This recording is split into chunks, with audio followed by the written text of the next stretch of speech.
안녕하세요. 저는 김금숙이라고 합니다. 정말 큰일 날 뻔했던 제 이야기 좀 들어주세요. 그날도 여느 때와 다를 바 없는 하루였습니다. 시장 구석에서 30년을 넘게 지켜온 금숙이네 반찬 가게의 셔터를 내리고 집으로 향하는 발걸음은 고단하면서도 뿌듯했지요. 새벽부터 콩을 삶고 나무를 묻히고 저녁 장사 마감까지 하고 나면 온몸에 마디마디가 쑤셔왔지만 이게 내 힘으로 쌓아 올린 삶의 훈장이다 싶어 늘 든든했습니다. 남편 일찍 여의고 홀로 아들 하나 키우겠다고 시작한 일이 이제는 어엿한 상가 건물 하나를 내 손에 쥐어주었으니 이만하면 성공한 인생 아니겠어요? 집에 도착해 현관 비밀번호를 누르고 들어서자 익숙한 나의 공간이 주는 안락함이 온몸을 감쌌습니다. 낡았지만 내 손때가 묻어 반질반질한 소파, 아들 녀석 어릴 적 키를 재던 문설주의 흠집, 이 모든 것이 제 고단했던 세월의 증거이자 보상이었습니다. 뜨거운 물에 몸을 담그고 나오니 노곤함이 한꺼번에 몰려왔어요. 대충 사골국에 밥이나 말아먹고 일찍 잠자리에 들어야겠다 생각하며 소파에 막 몸을 기댔을 때였습니다. 딩동.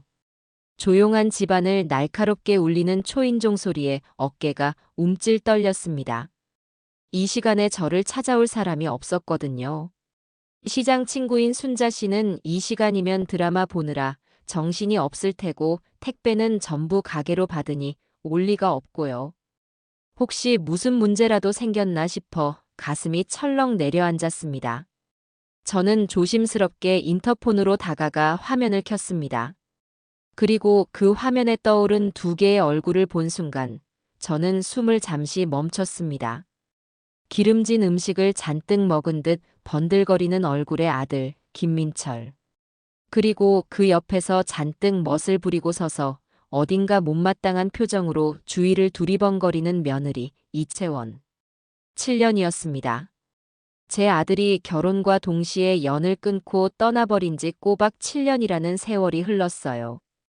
명절에도 제 생일에도 전화 한 통 없던 것들이었습니다. 그런 것들이 지금 아무런 예고도 없이 저희 집 대문 앞에 서 있었습니다. 반가움보다는 불길함이 등줄기를 타고 서늘하게 흘러내렸습니다. 무슨 꿍꿍이일까? 저것들이 나를 찾아온 이유는 단 하나뿐일 텐데. 돈. 그 지긋지긋한 돈 말고는 저들을 이 문 앞까지 오게 할 이유가 없었습니다. 저는 잠시 망설였습니다. 그냥 없는 척, 못 들은 척 해버릴까. 하지만 피할 수 없는 일이라면 정면으로 부딪혀 끝장을 보는 게 제 방식이었죠. 저는 마음을 다잡고 현관으로 향했습니다. 끽 소리를 내며 문이 열리자 7년 만에 마주한 아들의 얼굴이 보였습니다. 어색하게 웃으며 저를 향해 입을 열더군요. 엄마, 저 왔어요. 그 목소리를 듣는 순간 서운함이나 그리움 같은 감정은 조금도 피어오르지 않았습니다. 그저 낯선 사람을 보는 듯한 무감각한 기분이었어요. 하지만 며느리라는 것은 저보다 한 수 위였습니다. 아니, 위아래도 없는 인간이었죠. 제게는 눈길 한 번 제대로 주지 않고 집 안으로 성큼 들어서며 했습니다. 어머니, 안녕하세요. 집이 왜 이렇게 칙칙해요? 사람 사는 집 맞아요? 이게 7년 만에 시어머니를 만난 며느리의 첫 인사였습니다. 아들 녀석은 당황해서 채원아, 왜 그래라며 말렸지만 며느리는 아랑곳하지 않고 거실 한가운데에 서서 팔짱을 낀 채 집안을 훑어보았습니다. 그 눈빛에는 경멸과 무시가 가득 담겨 있었어요. 마치 벌레 소굴이라도 보는 듯한 표정이었죠. 소파는 또 이게 뭐예요? 다 해지고, 벽지도 그렇고. 어머니, 요즘 세상이 어떤 세상인데 아직도 이렇게 살아요? 민철 씨가 창피하겠네. 저는 아무 대답도 하지 않았습니다. 저런 인간을 상대로 입을 여는 것 자체가 제 수준을 떨어뜨리는 일이라 생각했거든요. 대신 아들 녀석을 쳐다보았습니다. 아들은 제 시선을 피하며 어쩔 줄 몰라 하고 있었습니다. 제 아들이지만 참으로 한심하고 멍청한 놈이었어요. 제 아내 하나 제대로 휘어잡지 못하고 질질 끌려다니는 꼴이라니. 며느리는 제 허락도 없이 소파에 털썩 주저앉더니 자기가 가져온 명품 가방을 옆에 소중히 내려놓았습니다. 그리고는 턱짓으로 저를 가리키며 말했죠. 어머니 뭐해요? 손님이 왔는데 물 한 잔 안 내와요? 목마르네 시원한 걸로 줘요. 마치 당연한 권리라도 되는 양절을 하녀 부리듯 대하는 태도에 실소가 터져 나왔습니다. 하지만 저는 여기서 화를 내지 않았습니다. 저것들이 원하는 게 무엇인지 그 바닥까지 전부 확인해야 했으니까요. 저는 묵묵히 부엌으로 가 찬장에서 가장 낡고 이가 살짝 나간 유리컵을 꺼냈습니다. 그리고 정수기에서 찬물을 받아 며느리 앞 탁자에 탁 소리가 나게 내려놓았죠. 마셔라. 제 입에서 나온 반말에 며느리의 눈썹이 꿈틀거렸습니다. 하지만 그녀는 이내 표정을 갈무리하고는 물컵을 들어 한 모금 마시더니 인상을 찌푸리며 다시 내려놓았습니다. 컵 좀 깨끗한 걸로 쓰지. 찝찝하게. 혼잣말처럼 중얼거리는 소리를 똑똑히 들었지만 저는 못 들은 척 맞은편 의자에 앉았습니다. 어색하고 불편한 침묵이 거실을 가득 채웠습니다. 아들은 안절부절 못하며 손가락만 만지작거렸고 며느리는 다리를 꼬고 앉아 빨리 본론을 꺼내라는 듯 저를 재촉하는 눈빛으로 쏘아보았죠. 저는 팔짱을 끼고 그들을 지그시 바라보았습니다. 얼마나 대단한 용건이기에 이 염치 없는 것들이 7년의 세월을 뛰어넘어 여기까지 행차했는지 궁금했거든요. 결국 침묵을 깬 것은 며느리였습니다. 그녀는 옆에 두었던 가방을 열어 누런 서류 봉투 하나를 꺼내더니 제 앞에 테이블 위로 휙 던졌습니다. 종이 뭉치가 테이블에 부딪히며 내는 소리가 유난히 거슬렸어요. 자, 이거요. 그녀의 짤막한 말에 제가 아무 반응 없이 서류 봉투만 내려다보자 짜증이 섞인 목소리로 말을 이었습니다. 어머니, 다른 말 길게 할 거 없어요. 저희 바쁜 사람들이니까요. 그냥 여기 도장 하나만 딱 찍어주시면 돼요. 아주 급하고 중요한 거예요. 그제야 아들 녀석이 기다렸다는 듯 거들고 나섰습니다. 마치 미리 연습이라도 한 사람처럼요. 맞아, 엄마. 좋은 일이야. 우리가 드디어 사업을 시작하거든. 엄마가 조금만 도와주면 우리 정말 크게 성공할 수 있어. 이건 우리 가족 모두를 위한 일이라고. 가족. 그 단어가 아들의 입에서 나오는 순간 저는 역겨움을 느꼈습니다. 7년간 가족이기를 포기했던 놈이 이제 와서 돈이 아쉬우니 우리 가족이라니요. 저는 서류 봉투에는 손도 대지 않고 그저 그들을 번갈아 쳐다보았습니다. 제 침묵이 길어지자 며느리가 초조해졌는지 몸을 앞으로 기울이며 말했습니다. 어머니가 이런 거 봐도 잘 모르실 테니 그냥 설명해 드릴게요. 저희가 의류 사업을 크게 시작하는데 자금이 아주 살짝 부족해서요. 어머니가 보증만 좀 서주시면 돼요. 아들 사업하는데 이 정도는 해줄 수 있는 거잖아요. 보증. 올 것이 왔구나 싶었습니다. 제 평생 가장 경계하고 증오하던 단어였습니다. 이 보증 때문에 집안 여럿 망하는 것을 제 눈으로 직접 보았거든요. 저는 헛웃음을 지으며 말했습니다. 사업? 네. 사업이요. 왜요? 어머니 아들은 평생 남 밑에서 월급이나 받으면서 살아야 한다는 법 있어요? 이제 우리도 사장님 소리 들으면서 살아야죠. 뻔뻔하기 짝이 없는 말투였습니다. 저는 아들을 향해 고개를 돌렸습니다. 김민철, 너는 어떻게 생각하느냐? 너의 입으로 직접 설명해봐라. 무슨 사업인지 돈은 얼마나 필요한 건지. 아들은 제 눈을 똑바로 마주치지 못했습니다. 시선을 아래로 떨군 채 우물쭈물거렸죠. 그게 엄마. 채원이가 말한 그대로야. 쇼핑몰 사업인데 요즘 이게 돈이 된대. 그래서 엄마 도움이 조금 필요해.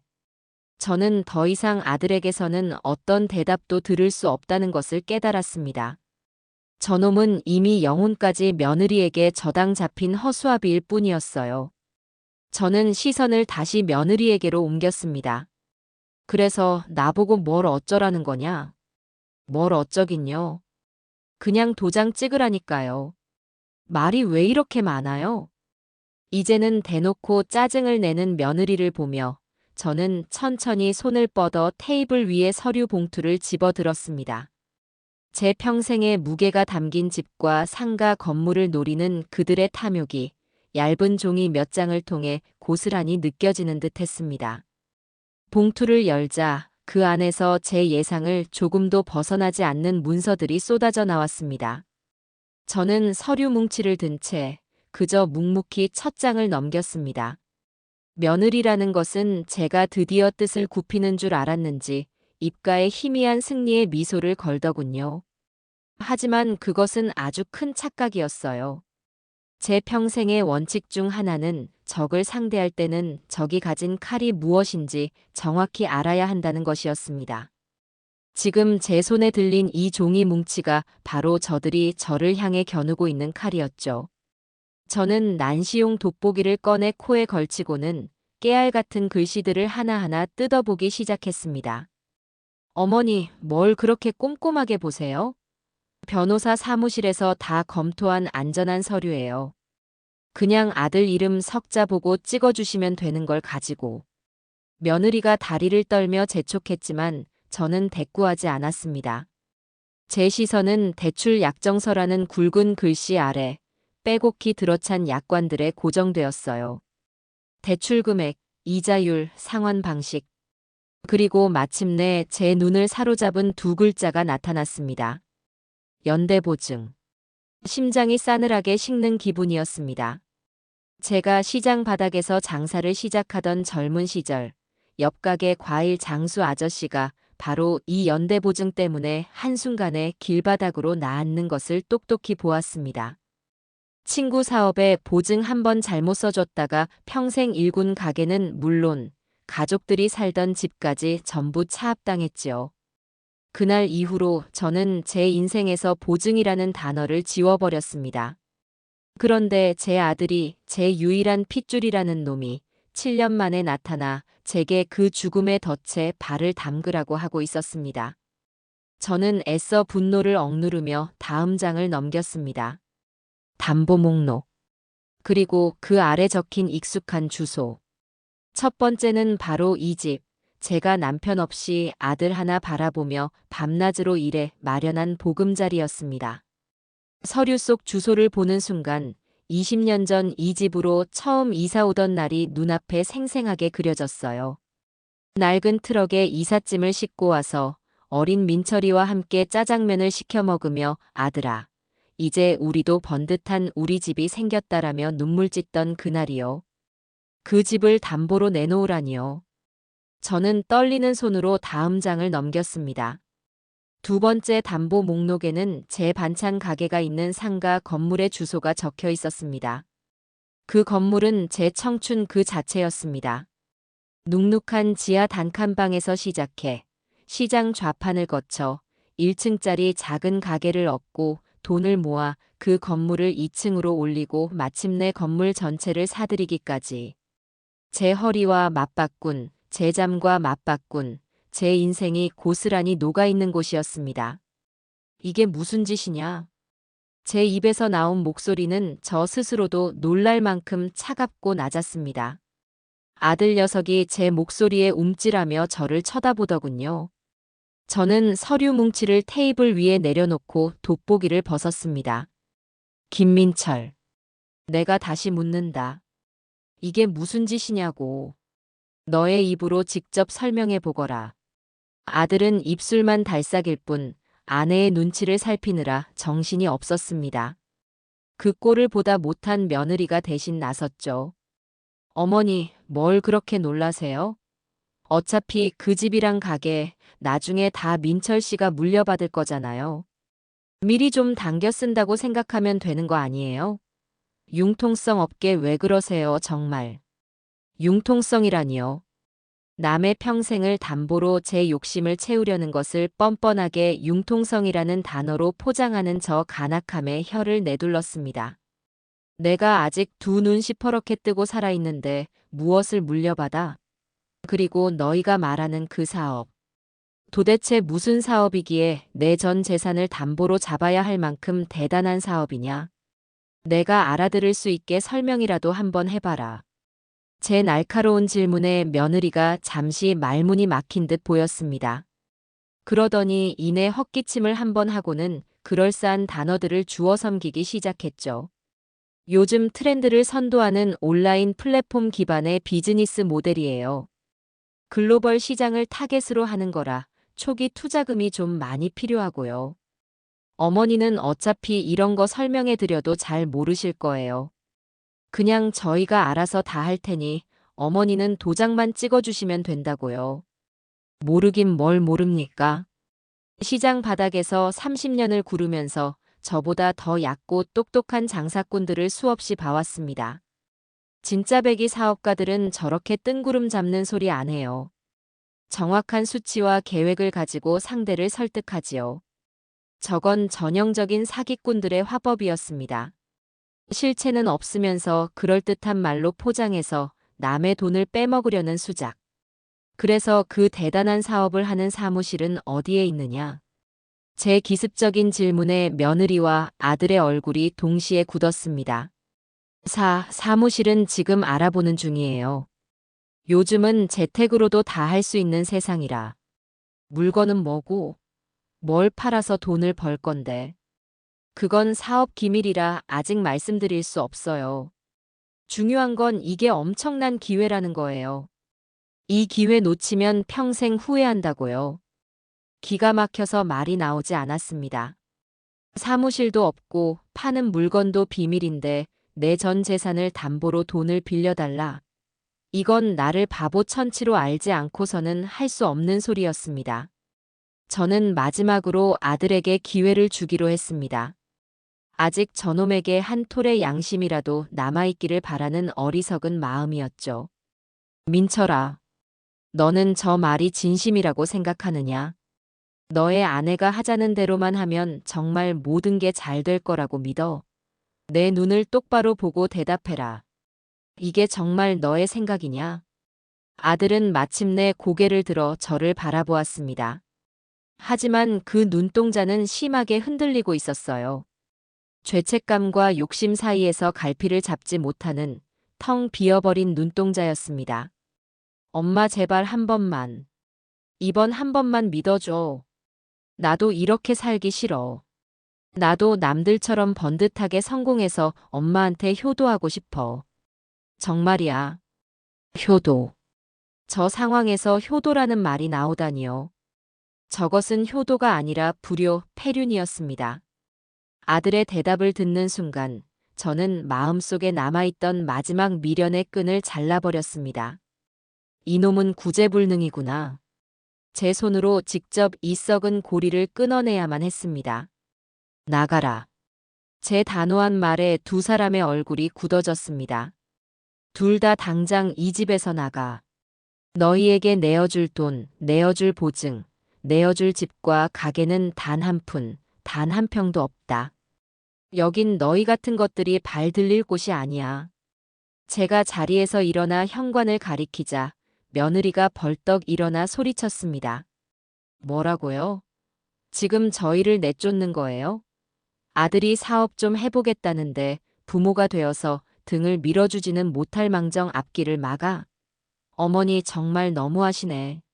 늙으면 고집만 는다더니 딱 그 짝이네요. 너의 그 더러운 입으로 늙었다는 말 함부로 담지 마라.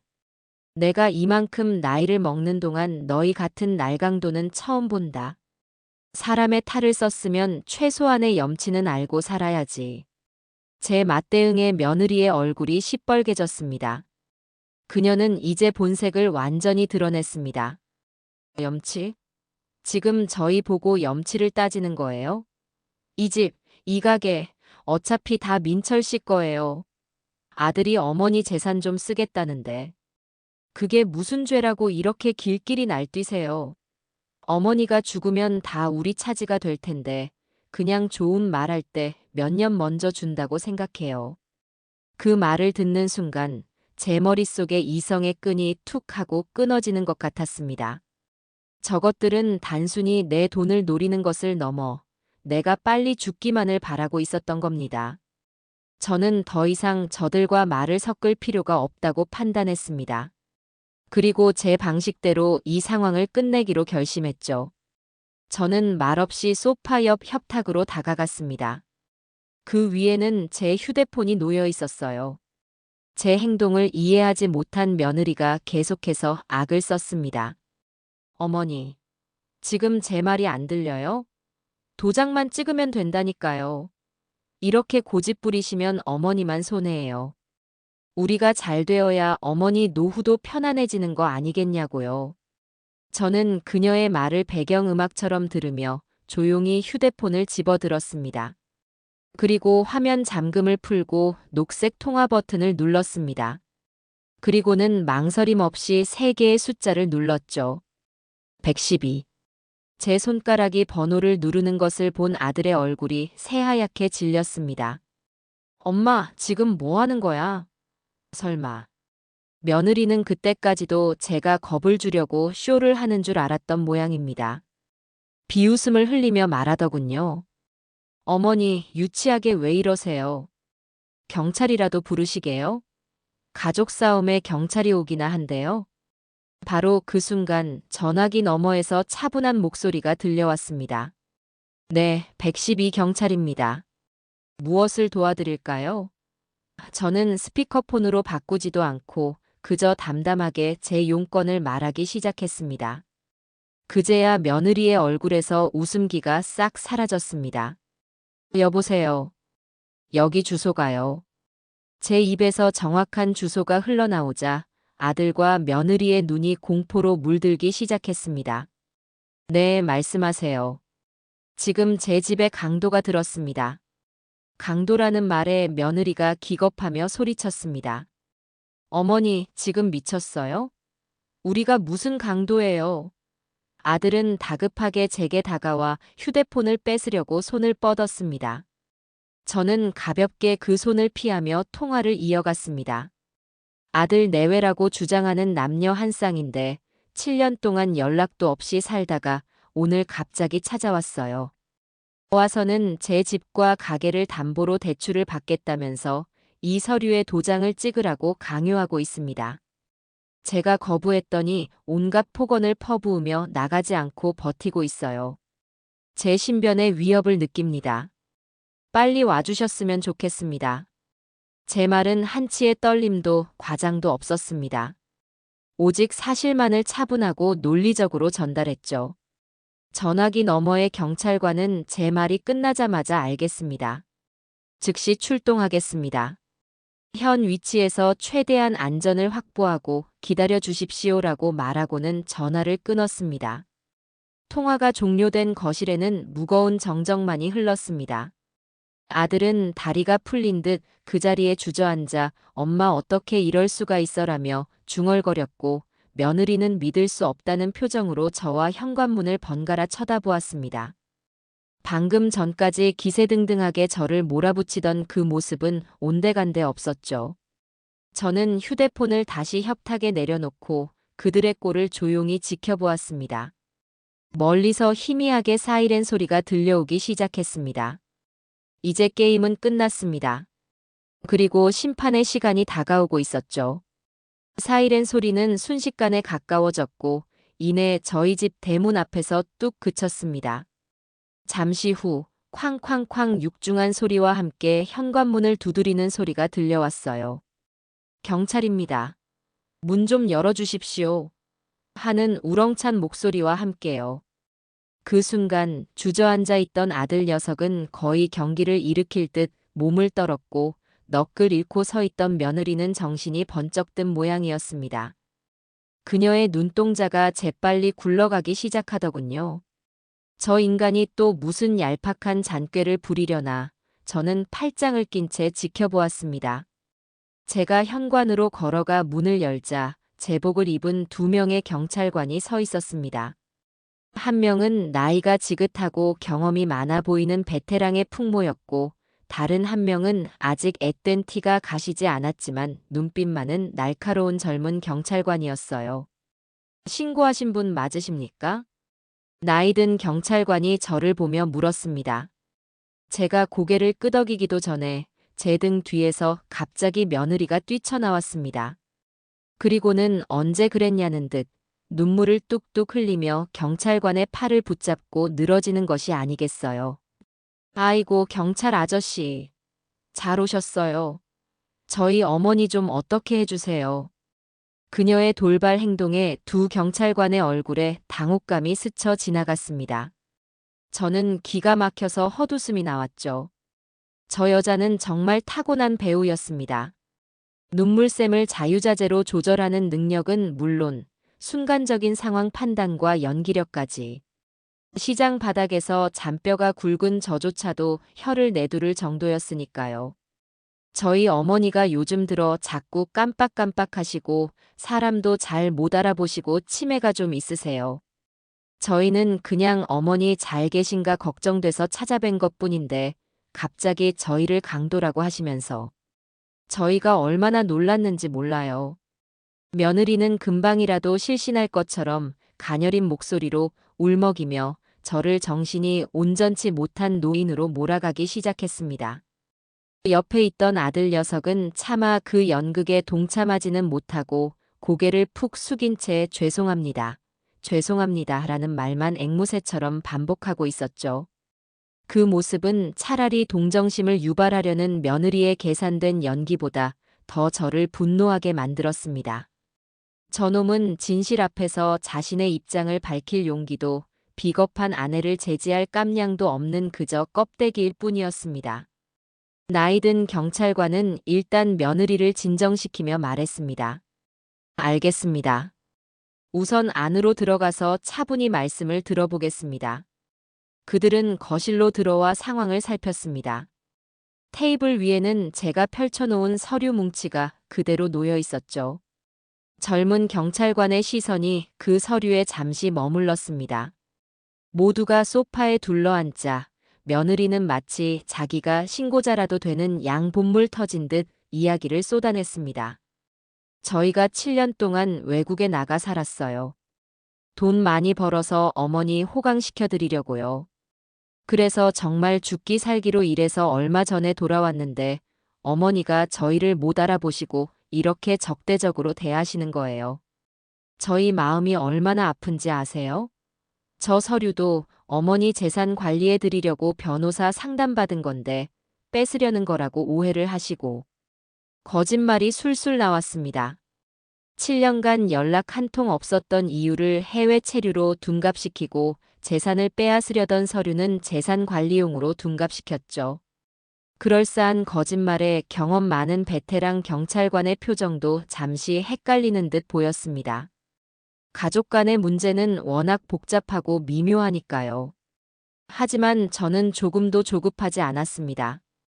진실은 가장 단순하고 가장 큰 힘을 가지고 있다는 것을 제 인생을 통해 배웠기 때문입니다. 모두의 시선이 제게로 쏠렸습니다. 제가 과연 며느리의 주장에 어떻게 반박할지 궁금하다는 눈치였죠. 저는 그들을 한 명 한 명 천천히 둘러본 뒤 입을 열었습니다. 제 목소리는 울분이나 흥분 대신 차가운 이성만이 담겨 있었습니다. 경찰관님들, 저 여자 말은 전부 거짓입니다. 제 단호한 한마디에 거실의 공기가 순간 얼어붙었습니다. 첫째, 저들은 7년간 해외에 나간 적이 없습니다. 이 나라, 이 땅에 살면서도 제게 연락 한 통, 명절에 얼굴 한 번 비춘 적이 없습니다. 필요하시다면 출입국 기록을 확인해 보셔도 좋습니다. 저는 젊은 경찰관을 똑바로 바라보며 말했습니다. 그는 제 시선을 피하지 않고 고개를 끄덕였습니다. 둘째, 저는 치매가 없습니다. 오늘 아침에도 시장에서 반찬 가게를 운영하며 수십 명의 손님을 상대했고 장부 정리와 마감까지 제 손으로 직접 다 했습니다. 지금도 제가 운영하는 가게 이름과 주소, 사업자 등록번호까지 정확하게 댈 수 있습니다.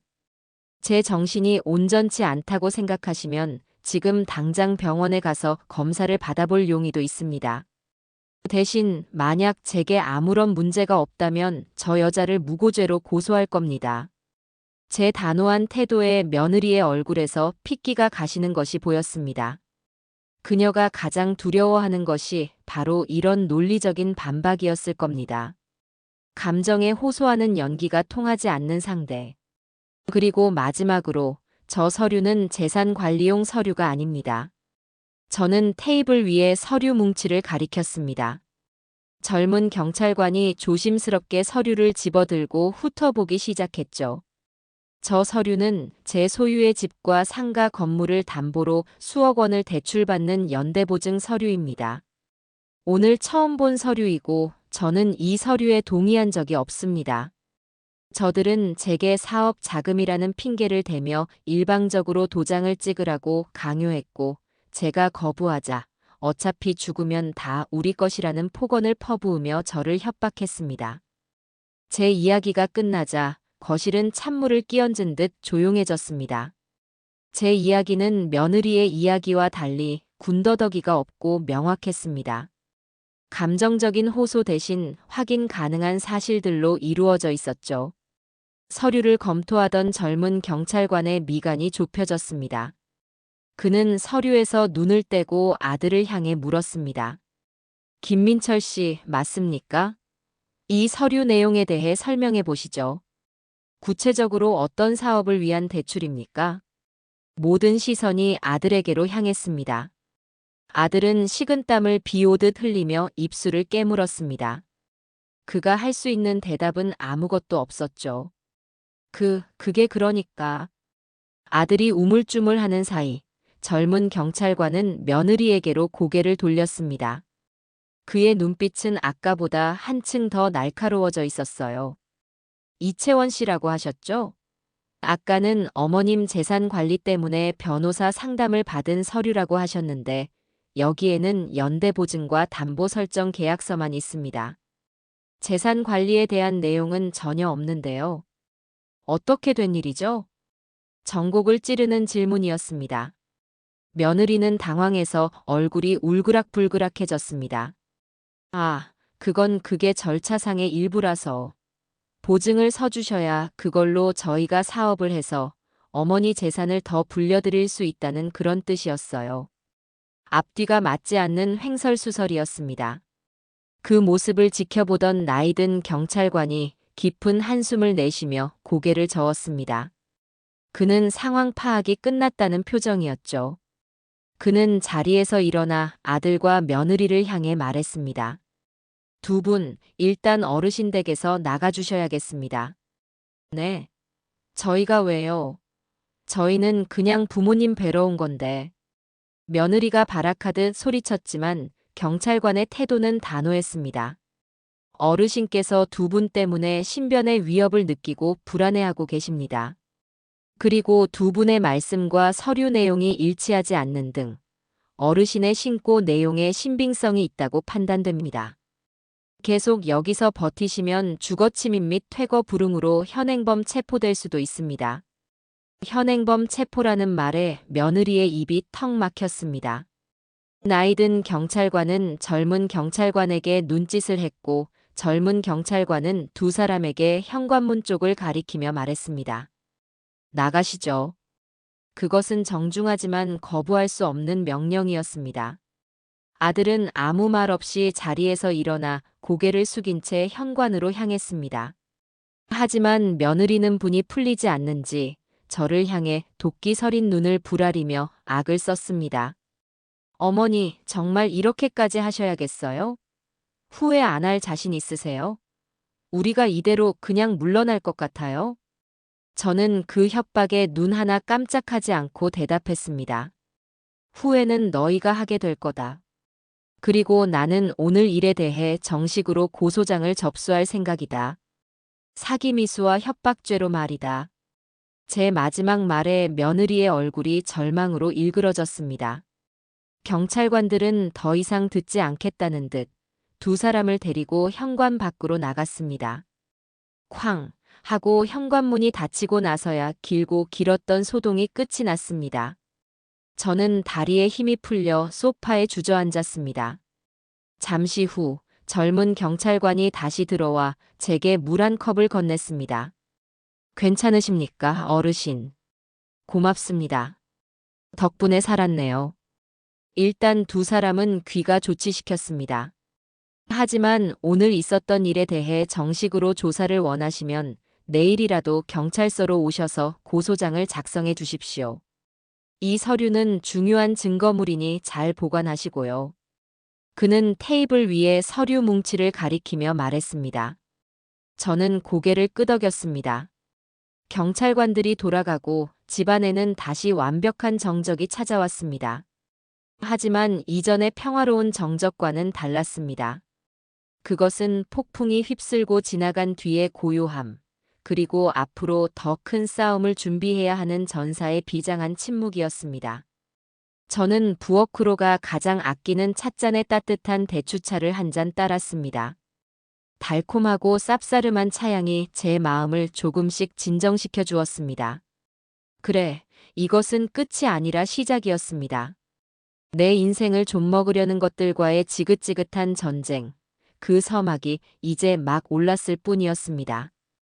텅 빈 거실에 홀로 앉아 있으니 7년 전 그날의 기억이 안개처럼 피어올랐습니다. 오늘과 똑같이 싸늘한 공기가 감돌던 아들과의 인연이 산산조각 났던 바로 그날의 기억이요. 모든 일의 시작은 7년 전 가을, 아들 녀석이 처음으로 며느리감을 데려와 제게 소개하던 날이었습니다. 그때는 저도 아들이 드디어 짝을 만났다는 생각에 들뜨고 기쁜 마음뿐이었습니다. 시장 사람들에게 떡을 돌리고 상견례 날짜를 잡으며 평범한 어머니들처럼 설레었죠.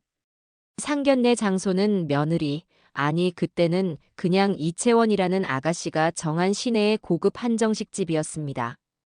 으리으리한 외관부터 저 같은 시장 사람은 주눅이 들게 만드는 곳이었어요. 약속 장소에 들어서자 화려한 옷차림의 사돈 내외와 잔뜩 멋을 부린 이채원 양이 먼저 와서 앉아 있었습니다.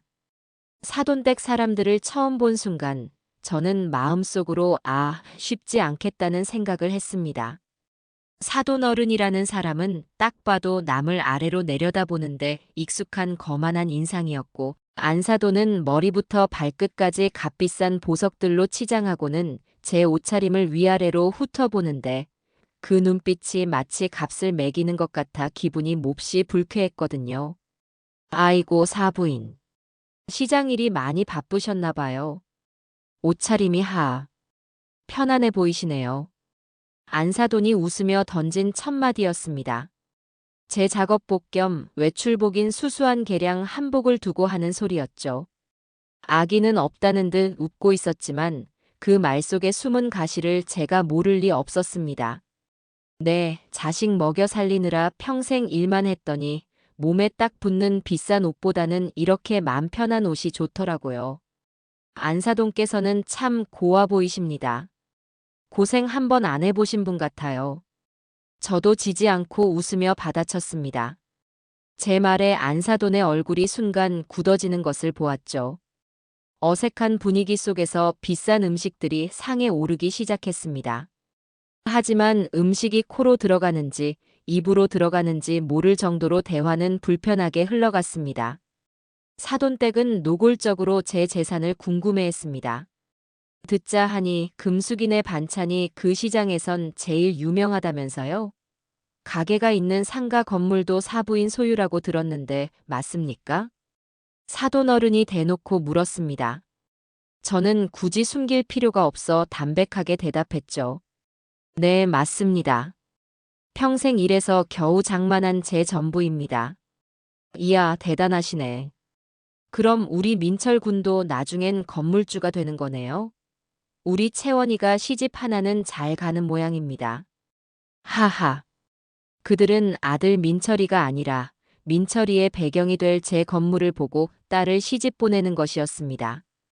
그때 이채원 양이 조용히 입을 열었습니다. 아빠, 그런 말씀 마세요. 저는 민철 씨 돈 보고 결혼하는 거 아니에요. 그냥 사람만 보고 하는 거죠. 하지만 여자가 시집 가는데 너무 초라하게 시작하고 싶지는 않아요. 그건 민철 씨 기를 죽이는 일이기도 하고요.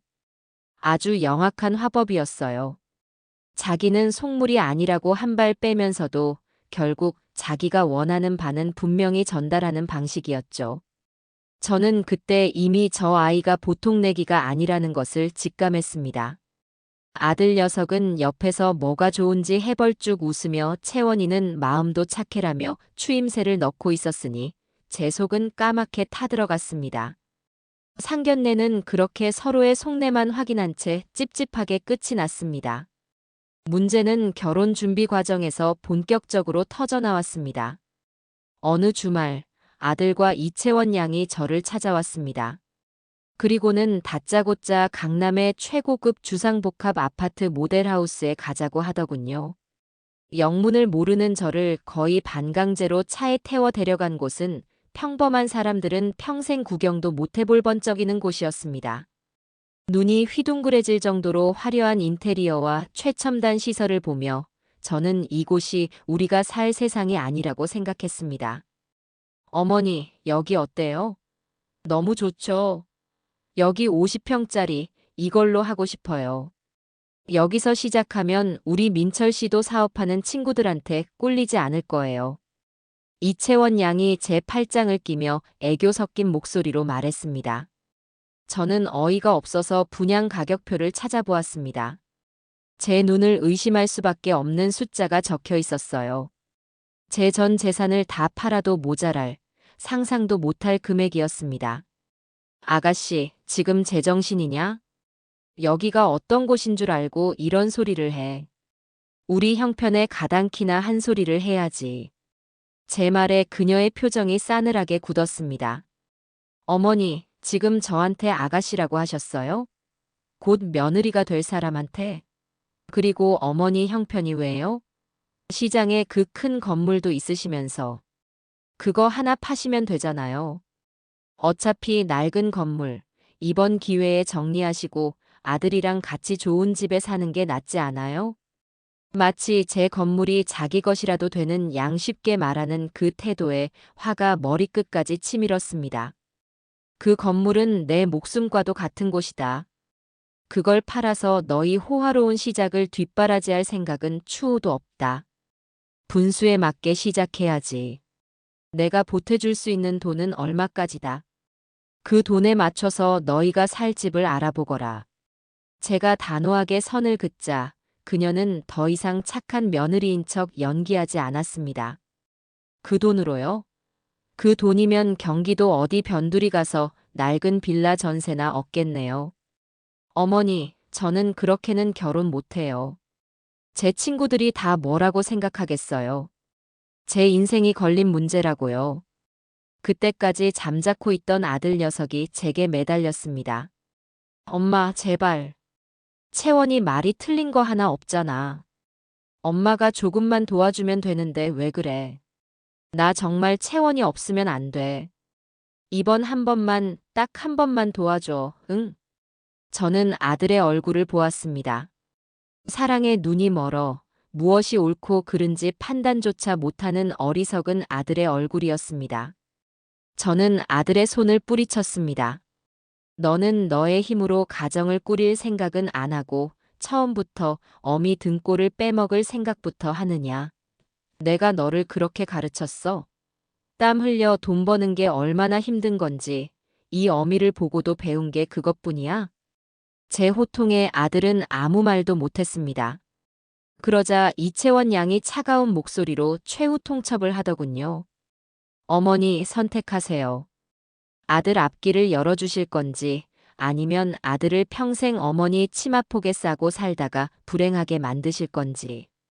민철 씨가 저랑 결혼해서 성공하는 꼴을 보시려면 저희가 원하는 대로 해주셔야 할 거예요. 그것은 협박이었습니다. 저는 그날 제 아들이 완전히 저 여자의 손아귀에 넘어갔다는 것을 깨달았습니다. 그리고 결정을 내려야만 했죠. 썩은 가지는 잘라내야 나머지 나무라도 건강하게 살 수 있는 법입니다. 저는 마지막으로 아들에게 물었습니다. 김민철, 너도 저 여자랑 같은 생각이냐? 아들은 한참을 망설였습니다. 저와 이채원 양 사이에서 갈등하며 괴로워했죠. 하지만 결국 그는 고개를 돌려 제 눈을 피했습니다. 그리고는 힘겹게 입을 열었습니다. 엄마 미안해. 그 한마디에 모든 것이 끝났습니다. 아들은 저를 버리고 저 여자를 선택한 것이었습니다. 저는 마음속으로 눈물을 삼키며 단단한 목소리로 말했습니다. 그래. 알겠다. 그럼 이 결혼 없던 걸로 하자. 나는 내 전 재산을 팔아서 아들 장가 보낼 마음 없다. 그리고 너처럼 속이 시커먼 애를 며느리로 들릴 마음은 더더욱 없다. 당장 내 눈앞에서 사라져라. 어머니. 그리고 너 김민철. 너도 마찬가지다. 오늘 이 시간부로 너는 내 아들이 아니다. 저 여자를 선택한 순간 너와 나의 인연은 끝났다. 다시는 나를 찾아오지 마라. 저는 두 사람을 집 밖으로 내쫓고 문을 잠갔습니다. 문 밖에서 아들이 엄마 잘못했어. 라며 울부짖는 소리가 들렸지만 저는 귀를 막았습니다. 그렇게 7년의 시간이 흘렀습니다. 그리고 오늘 그들은 7년 전과 조금도 달라지지 않은 모습으로 똑같은 탐욕을 품고 제 앞에 다시 나타났던 겁니다. 과거의 기억에서 깨어난 저는 차갑게 식어버린 대추차를 한 번에 들이켰습니다. 7년 전 제 선택은 틀리지 않았습니다. 그리고 오늘 제가 경찰을 부른 건 역시 옳은 선택이었습니다. 그들은 제 가족이 아니라 제 인생을 갉아먹으려는 기생충일 뿐이었습니다. 저는 휴대폰을 들어 시장 친구인 순자 씨에게 전화를 걸었습니다. 지금 제게 필요한 것은 감상적인 회상이 아니라 이 전쟁을 함께 치러나갈 든든한 아군이었으니까요. 순자 씨라면 분명 제 편이 되어줄 것이었습니다. 고요해진 집안에서 홀로 찻잔을 들고 있자니 방금 전의 소란이 마치 꿈처럼 아득하게 느껴졌습니다. 하지만 테이블 위에 놓인 누런 서류 봉투가 이 모든 것이 엄연한 현실임을 증명하고 있었죠. 혼자서 이 모든 것을 감당해야 한다는 생각에 잠시 어깨가 무거워지는 것을 느꼈습니다. 그때 제 머릿속에 한 사람이 떠올랐습니다. 30년 지기 제 인생의 희로애락을 누구보다 잘 아는 친구, 시장 건너편에서 순잔의 떡집을 하는 박순자 씨였습니다. 저는 망설이지 않고 휴대폰을 들었습니다. 지금 제게 필요한 것은 동정이 아니라 제 편이 되어 함께 분노해줄 사람의 목소리였습니다. 신호음이 몇 번 울리지 않아 익숙한 목소리가 전화를 받았습니다. 금숙이. 웬일이야, 이 시간에? 가게에서 뭐 잊어버리고 갔어? 언제나처럼 활기차고 쩌렁쩌렁한 목소리였습니다. 저는 잠시 숨을 골랐습니다. 어디서부터 어떻게 이야기를 꺼내야 할까? 순자야, 나 좀 물어볼 게 있어서. 제 목소리가 평소와 달리 가라앉아 있다는 것을 친구는 금방 알아차렸습니다. 목소리가 왜 그래? 무슨 일 있어? 민철이한테서 연락 왔어? 순자 씨는 제 아들 녀석이 7년 전 저지른 폐악질을 전부 알고 있는 유일한 사람이었습니다. 저는 왔어. 라고 짧게 대답했습니다. 전화기 너머에서 순자 씨가 숨을 들이켜는 소리가 들렸습니다. 뭐? 그 후레자식이 지금 와서? 7년 만에? 그래서 뭐라고 짓거리는데? 저는 조금 전 저희 집에서 벌어졌던 일을 처음부터 끝까지 하나도 빼놓지 않고 이야기하기 시작했습니다. 예고 없이 찾아온 아들 내외의 뻔뻔한 태도, 집과 가게를 담보로 내놓으라는 요구, 그리고 제가 결국 경찰에 신고하기까지의 과정을요. 제 이야기가 길어질수록 전화기 너머에서 들려오는 순자 씨의 거친 숨소리도 점점 더 커졌습니다. 제가 말을 마쳤을 때 순자 씨는 한동안 아무 말이 없었습니다. 그러더니 시장 전체가 떠나갈 듯한 목소리로 포효하기 시작했죠. 이런 천하의 벼락 맞아 죽일 놈들을 봤나. 사람이야, 짐승이야. 지 애미한테 7년 만에 찾아와서 한다는 짓이 전 재산을 내놓으라고 협박을 해. 어차피 죽으면 다 우리 것이라고. 내가 지금 당장 그년 놈들 머리털을 다 뽑아버려야 직성이 풀리겠네. 친구의 분노는 온전히 저를 향한 것이었습니다. 제 속을 대신 긁어주는 듯한 욕설에 이상하게도 눈물이 핑 돌았습니다. 그래, 이건 내가 이상한 게 아니었어. 화를 내는 게 당연한 거였어. 아주 잘했다, 김금숙이. 경찰에 신고한 거, 너가 너 인생에서 제일 잘한 일이야. 그런 것들은 자식도 아니야. 너 피 빨아먹으려는 거머리지. 절대 봐주면 안 돼. 알았어? 알아. 그래서 내일 경찰서 가서 정식으로 고소하려고. 당연히 그래야지. 변호사도 사. 돈 아깝다고 생각하지 마. 너의 전 재산을 지키는 일인데 그깟 변호사비가 대수야? 내가 아는 사람 있으니까 필요하면 말해. 아주 일 잘하는 독사 같은 놈으로 붙여줄 테니까. 순자 씨와의 통화는 제 마음속에 마지막 남은 불안과 자기 검열의 찌꺼기들을 말끔히 씻어주었습니다. 전화를 끊고 나니 저는 더 이상 혼자가 아니라는 생각에 마음이 한결 단단해졌습니다. 그런데 바로 그 순간 제 휴대폰이 징하고 짧게 울렸습니다. 모르는 번호로 온 문자 메시지였습니다. 아들 녀석이었습니다. 엄마, 저 민철이에요. 지금 채원이 충격으로 쓰러져서 병원 응급실에 왔어요. 다 엄마 때문이에요. 어떻게 아들한테 이렇게까지 하실 수 있어요? 엄마가 우리 인생을 완전히 망쳐놨어요. 문자를 읽는 순간 실소가 터져 나왔습니다. 적반하장도 유분수지 가해자가 피해자 행세를 하는 꼴이라니요. 충격으로 쓰러진 게 아니라 계획이 틀어져서 분을 못 이겨 쓰러졌겠죠. 저는 그 문자에 어떤 답장도 하지 않았습니다. 무시가 최고의 대응이었으니까요. 하지만 그들의 공격은 이제부터 시작이었습니다. 잠시 후 또 다른 문자가 도착했습니다. 엄마, 제가 다 잘못했어요. 정말 죄송해요. 하지만 저도 이렇게 살고 싶지 않아서 그랬어요. 채원이랑 행복하게 잘 살아보려고 그랬어요. 제발 고소만은 하지 말아주세요. 여기서 고소까지 당하면 저희는 정말 죽어요. 엄마, 한 번만 살려주세요. 네. 이번에는 감성에 호소하는 작전이었습니다. 하지만 제 마음은 이미 굳게 닫힌 쇠문과도 같았어요. 살려달라니요. 정작 제 숨통을 조여온 것이 누구인데 감히 그런 말을 입에 담는단 말입니까? 저는 그 문자 역시 차갑게 무시했습니다. 그러자 얼마 지나지 않아 이번에는 협박에 가까운 문자가 날아왔습니다. 엄마가 끝까지 이렇게 나오시면 저도 어쩔 수 없어요. 7년 전에 엄마가 우리한테 어떻게 했는지 친척들한테 다 이야기할 거예요. 엄마가 돈 아까워서 아들 결혼도 반대하고 내쫓았다고, 그래서 우리가 얼마나 고생했는지 전부 다 말할 거예요. 누가 더 손해일지 잘 생각해 보세요.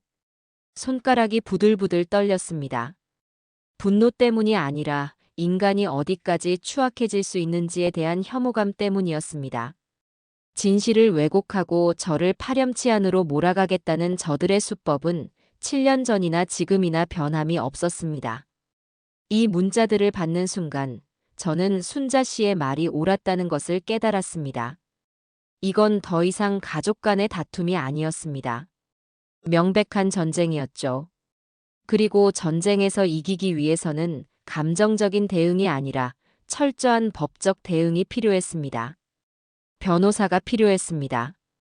다음 날 아침, 저는 평소보다 일찍 가게 문을 열 준비를 마쳤습니다. 그리고 직원에게 가게를 맡긴 뒤 곧장 구청으로 향했습니다. 구청 민원실에 가서 무료 법률 상담을 받을 수 있는 곳을 문의하자 직원은 제게 근처 법률구조공단 지부의 주소를 알려주었습니다. 공단 사무실은 생각보다 조용하고 차가운 분위기였습니다. 저처럼 무언가 절박한 사연을 가진 사람들이 순서를 기다리며 초조한 얼굴로 앉아 있었죠. 1시간쯤 기다렸을까 제 이름이 불렸습니다. 저는 작은 상담실로 안내받았습니다. 상담실에는 젊은 여자 변호사 한 명이 저를 기다리고 있었습니다. 30대 중반쯤으로 보이는 단발머리에 안경을 쓴 야무지고 다부진 인상이었습니다. 그녀의 책상 위 명패에는 최지연 변호사라고 적혀 있었어요. 안녕하세요, 어머님. 김금숙님 맞으시죠? 어떤 문제 때문에 오셨는지 말씀해 주세요. 그녀는 상투적인 친절함 대신 사무적이지만 신뢰감이 느껴지는 목소리로 저를 맞았습니다. 저는 잠시 숨을 고른 뒤 제 이야기를 시작했습니다. 7년 전 상견례 날부터 어제 경찰이 다녀간 일까지 제가 겪은 모든 일을 빠짐없이 털어놓았습니다. 중간중간 감정이 북받쳐 목이 메기도 했지만 저는 울지 않았습니다. 눈물 대신 단단한 목소리로 사실만을 전달하려 애썼죠. 최 변호사는 제가 이야기하는 내내 단 한 번도 말을 끊지 않고 그저 묵묵히 제 이야기를 들어주며 무언가를 꼼꼼히 기록했습니다. 그녀의 까만 눈동자는 제 감정이 아니라 제 이야기 속의 사실 관계를 꿰뚫어 보고 있는 듯 했습니다. 제 이야기가 모두 끝났을 때 최 변호사는 잠시 펜을 내려놓고 저를 바라보았습니다. 어머님, 그동안 마음고생이 정말 심하셨겠습니다. 그녀의 담담한 위로 한마디에 저는 울컥하고 말았습니다. 이야기를 들어보니 이건 단순한 가족 간의 민사 분쟁이 아닙니다. 최 변호사는 단호하게 말했습니다. 아드님과 며느님의 행위는 명백히 형법상 사기미수죄와 협박죄에 해당할 수 있습니다. 특히 어머님의 집과 가게를 담보로 대출을 받으려 한 행위는 기망 행위를 통해 재산상의 이득을 취하려 한 명백한 시도입니다. 경찰에 신고하신 것은 아주 잘하신 일입니다. 그녀의 말을 듣는 순간 법이라는 것이 멀고 어려운 것이 아니라 바로 나 같은 사람을 지키기 위해 존재한다는 사실을 처음으로 실감했습니다. 제가 어젯밤에 받은 문자 메시지들입니다. 저는 아들에게 받은 문자들을 최 변호사에게 보여주었습니다. 그녀는 문자 내용을 하나하나 읽어내려가며 미간을ሸ겼습니다. 이건 역시 명백한 협박의 증거가 될 수 있습니다. 고소를 하지 않으면 과거의 일을 폭로하겠다고 하는 것은 어머님의 자유로운 의사결정을 방해하는 해악의 고지에 해당합니다. 이 문자들은 전부 삭제하지 마시고 잘 보관해 두셔야 합니다. 최 변호사는 법률 용어를 사용하면서도 제가 이해하기 쉽도록 차근차근 설명해 주었습니다. 그녀의 전문적이고 명쾌한 설명은 제 혼란스러운 머릿속을 시원하게 정리해 주었죠. 어머님, 지금부터 제가 몇 가지 조언을 드리겠습니다. 첫째, 지금 바로 경찰서에 가셔서 고소장을 정식으로 접수하십시오. 제가 고소장 작성에 필요한 법률적인 부분은 도와드리겠습니다. 둘째, 앞으로 아들이나 며느리 혹은 그들의 가족에게서 오는 모든 전화는 전부 녹음하십시오. 문자 메시지도 하나도 빠짐없이 저장해 두시고요. 그 모든 것이 어머님께 유리한 증거가 될 겁니다. 셋째, 절대 그들과 개인적으로 만나거나 대화하지 마십시오. 모든 소통은 저를 통해서만 하시는 것이 안전합니다. 저는 그녀의 말에 고개를 끄덕였습니다. 이제 제가 무엇을 해야 할지 길이 명확하게 보였습니다. 변호사님. 이 사건 변호사님께 맡기고 싶습니다. 제가 가진 돈이 많지는 않지만 제 말에 최 변호사가 부드럽게 웃으며 제 말을 막았습니다. 어머님, 저희는 법률구조공단입니다. 어머님처럼 법의 도움이 필요하지만 경제적으로 어려움을 겪는 분들을 위해 존재하는 곳이에요. 수임료 걱정은 하지 마십시오. 다만 저는 이 사건을 맡게 되면 어머님의 권리를 지키기 위해 제가 할 수 있는 모든 것을 다 할 겁니다. 정말 그들과 끝까지 싸우실 각오가 되어 있으십니까? 중간에 마음이 약해져서 합의를 해주시거나 하시면 저도 힘이 빠집니다. 그녀의 눈이 저를 똑바로 바라보았습니다. 그 눈은 제 진심을 시험하고 있었죠. 저는 망설임 없이 대답했습니다. 네, 변호사님. 각오가 되어 있습니다. 저것들에게 자비란 없습니다. 법의 심판을 받게 하는 것이 제가 어미로서 저것들에게 해줄 수 있는 마지막 가르침이라고 생각합니다.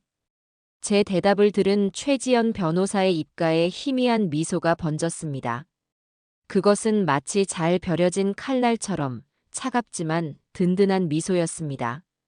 저는 오늘 제 인생을 지켜낼 가장 강력한 무기를 얻었습니다. 그리고 그 무기의 이름은 바로 법이었습니다. 최지연 변호사와의 상담을 마치고 나오는 길, 제 발걸음은 법률구조공단에 들어갈 때와는 비교도 할 수 없을 만큼 가볍고 단단했습니다. 이제 저는 혼자가 아니었습니다. 제 뒤에는 법이라는 든든한 방패와 최 변호사라는 날카로운 창이 함께하고 있었죠. 변호사의 조언대로 저는 곧장 경찰서로 향했습니다. 민원실에 가서 어제 있었던 일로 고소장을 접수하러 왔다고 하자 담당 형사에게 연결되었습니다. 어제 저희 집에 출동했던 그 젊은 경찰관 박지훈 형사였습니다. 그는 저를 보더니 반갑게 맞아주었습니다. 조사실로 들어간 저는 최 변호사가 알려준 대로 어제 있었던 일과 7년간의 배경을 차분하게 진술했습니다. 그리고 아들에게 받은 협박 문자들을 증거로 제출했죠. 박 형사는 제 진술을 꼼꼼히 기록하고 증거들을 챙기며 말했습니다. 어르신 결심 잘하셨습니다.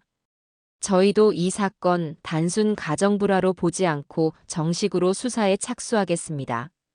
앞으로 추가적인 협박이나 위협이 있으면 즉시 제게 연락 주십시오. 경찰서를 나오니 해가 중천에 떠 있었습니다. 가게에 맡겨둔 일이 마음에 걸렸지만 지금은 제 인생의 더 중요한 일을 처리한 후였습니다. 후련한 마음으로 집에 돌아와 늦은 점심을 챙겨 먹고 있을 때였습니다. 휴대폰 벨소리가 요란하게 울렸습니다. 화면에는 모르는 번호라고 떠 있었지만 저는 직감적으로 그 전화가 누구에게서 온 것인지 알 수 있었습니다. 최 변호사의 조언을 떠올리며 저는 심호흡을 한번 하고 통화 버튼과 함께 녹음 버튼을 눌렀습니다. 여보세요. 사부인입니까? 전화기 너머에서는 낯설지만 익숙한 7년 전 상견례 때 들었던 바로 그 거만한 목소리가 들려왔습니다. 며느리의 아버지 박가사돈이었습니다. 네, 김금숙입니다만 누구시죠? 저는 일부러 모르는 척 되물었습니다. 제 목소리에 당황했는지 그는 잠시 헛기침을 하더니 목소리를 높였습니다. 나 이채원 애비요. 사부인, 지금 제정신이요? 어떻게 하나뿐인 아들 내외를 경찰에 신고하고 고소까지 할 수가 있소? 우리 딸이 사부인 때문에 지금 충격으로 병원에 들어누웠소. 당장 고소 취하하지 않으면 우리도 가만히 있지 않을 거요. 시작부터 고성과 협박이었습니다. 하지만 저는 더 이상 예전처럼 당하고만 있는 김금숙이 아니었죠. 그러십니까? 그렇게 귀하게 키운 따님이 남의 집에 무단으로 쳐들어와서 집주인을 협박하고 재산을 빼앗으려 한 것은 알고 전화하신 겁니까? 자식 교육을 어떻게 시키셨기에 사돈의 재산을 어차피 죽으면 우리 것이라고 말하는 괴물로 키우셨는지 모르겠습니다. 제 차갑고 논리적인 반박에 사돈의 기세가 한풀 꺾였습니다. 무슨 말이 그렇게 심하시오. 애들이 아직 젊어서 뭘 모르고 실수할 수도 있는 거지. 그걸 가지고 경찰에 넘겨. 부모가 돼서 그 정도 이해도 못 해준단 말이오. 실수요? 집과 가게를 통째로 담보로 잡는 연대보증 서류에 도장을 찍으라고 강요한 것이 실수입니까? 그렇다면 저는 지금 그 실수에 대해 법적으로 정당한 책임을 묻고 있는 겁니다. 더 이상 할 말 없으시면 끊겠습니다. 그리고 앞으로 하실 말씀이 있다면 제 변호사를 통해 정식으로 말씀해 주시기 바랍니다. 저는 제 할 말만 하고는 가차없이 전화를 끊어버렸습니다. 잠시 후 다시 전화가 걸려왔습니다. 이번에는 안사돈이었습니다. 그녀는 남편과 달리 울음 섞인 목소리로 감정에 호소하기 시작했습니다. 사부인, 저 채원이 엄마예요. 사부인, 제발 이러지 마세요. 우리 채원이가 뭘 안다고 그랬겠어요. 다 민철 서방이 잘 살아보자고 하니까 옆에서 거둔 것뿐인데. 제발 저희 아이들 앞길 좀 막지 말아주세요. 네. 사부인도 자식 키우는 입장이시잖아요. 저는 그 가증스러운 눈물 연기에 콧방귀를 뀌었습니다. 안사돈, 자식 키우는 입장이니 더더욱 이렇게 하는 겁니다. 잘못을 저질렀으면 그에 합당한 벌을 받는 것이 세상의 이치라고 가르쳐야죠. 남의 눈에 눈물 나게 하면 제 눈에서는 피눈물이 난다는 것도요. 그리고 따님 교육 다시 시키십시오. 남편이 하자고 했다고 남의 재산을 도둑질해도 되는 것은 아닙니다. 전화를 끊자마자 저는 이 통화 내용들을 최 변호사에게 문자로 간략히 보고했습니다. 그녀에게서는 잘하셨습니다. 계속 그렇게 대응하시면 됩니다라는 격려의 답장이 돌아왔죠. 사돈댁의 공격은 여기서 끝나지 않았습니다. 그들은 이제 제 주변 사람들, 특히 만만해 보이는 친척들을 공략하기 시작했습니다. 그날 저녁 제 시동생에게서 전화가 걸려왔습니다. 평소에는 명절 때나 겨우 얼굴 한번 보던 사람이었죠. 형수님, 저예요. 다름이 아니라 민철이한테 연락받았는데. 아니, 형수님 아무리 화가 나셔도 그렇지. 어떻게 조카를 경찰에 고소까지 하세요? 애가 얼마나 힘들었으면 그랬겠어요. 그리고 그 새아가도 보니까 싹싹하고 착해 보이던데 오해가 있었겠죠. 집안 망신시키지 마시고 얼른 고소 취하하세요. 다 형수님 체면 깎아먹는 일이에요. 며느리가 시동생에게는 또 싹싹하고 착한 며느리 코스프레를 한 모양이었습니다. 저는 한숨을 쉬며 대답했습니다. 도련님, 그 싹싹하고 착해 보이는 아이가 제 전 재산을 담보로 잡으려다 실패하자 제가 빨리 죽어야 그 재산이 자기 것이 된다고 말했습니다. 도련님이라면 그런 며느리를 계속 보실 수 있으시겠어요? 제 말에 시동생은 그 정도였어요? 라며 말을 더듬더니 슬그머니 전화를 끊었습니다. 다음 날에는 시집간 조카딸에게서, 그 다음 날에는 멀리 사는 시누이에게서 전화가 빗발쳤습니다. 내용은 거의 비슷했어요. 어머니가 돈에 눈이 멀어 아들을 내쳤다. 며느리가 시어머니 구박에 못 이겨 힘들어한다. 우리가 사업 자금 조금만 보태달라고 한 건데 그걸 강도 취급했다 등. 며느리가 얼마나 교묘하게 사실을 비틀고 거짓말을 섞어 자신들을 피해자로 둔갑시켰는지 알 수 있었습니다. 저는 그때마다 화를 내거나 변명하는 대신 최 변호사의 조언대로 행동했습니다. 모든 전화를 녹음하고 차분하게 사실관계만을 간략히 설명한 뒤 더 자세한 이야기는 제 변호사와 하시라며 전화를 끊었습니다. 그리고 그 모든 내용을 날짜와 시간, 발신인, 통화 내용을 요약해 제가 사온 새 노트에 꼼꼼히 기록하기 시작했습니다. 처음에는 그저 증거 수집을 위해 시작한 일이었지만 기록이 쌓여갈수록 제 마음은 오히려 더 차분해지고 단단해졌습니다. 그들의 비겁한 공격 방식과 거짓말들이 하얀 종이 위에 검은 글씨로 박제될수록 제 싸움의 정당성은 더욱 선명해졌으니까요. 이것은 더 이상 감정 싸움이 아니었습니다. 진실과 거짓의 싸움이었고 저는 제 진실을 증명할 증거들을 이렇게 차곡차곡 쌓아가고 있었습니다. 며칠이 지나자 친척들의 전화도 뜸해졌습니다. 제 단호하고 일관된 태도에 그들도 무언가 이상하다는 것을 눈치채기 시작한 것이겠죠. 저는 제 전쟁 일지가 되어버린 노트를 펼쳐보았습니다. 거기에는 사돈과 친척들의 통화 기록, 아들이 보낸 문자 메시지들, 그리고 그날의 대출 서류 사본이 함께 정리되어 있었습니다. 저는 더 이상 그들의 공격에 상처받는 피해자가 아니었습니다. 적의 동태를 파악하고 증거를 수집하며 반격을 준비하는 지휘관이 되어 있었습니다. 이제 그들이 어떤 공격을 해오든 저는 흔들리지 않을 자신이 있었습니다. 친척들을 동원한 압박이 실패로 돌아가자 아들 내외의 연락은 거짓말처럼 뚝 끊겼습니다. 아마도 변호사를 선임하고 제 고소에 대해 본격적으로 대응할 준비를 하는 것이겠지요. 그들이 조용한 만큼 저는 제 일상으로 돌아가 묵묵히 제 일을 했습니다.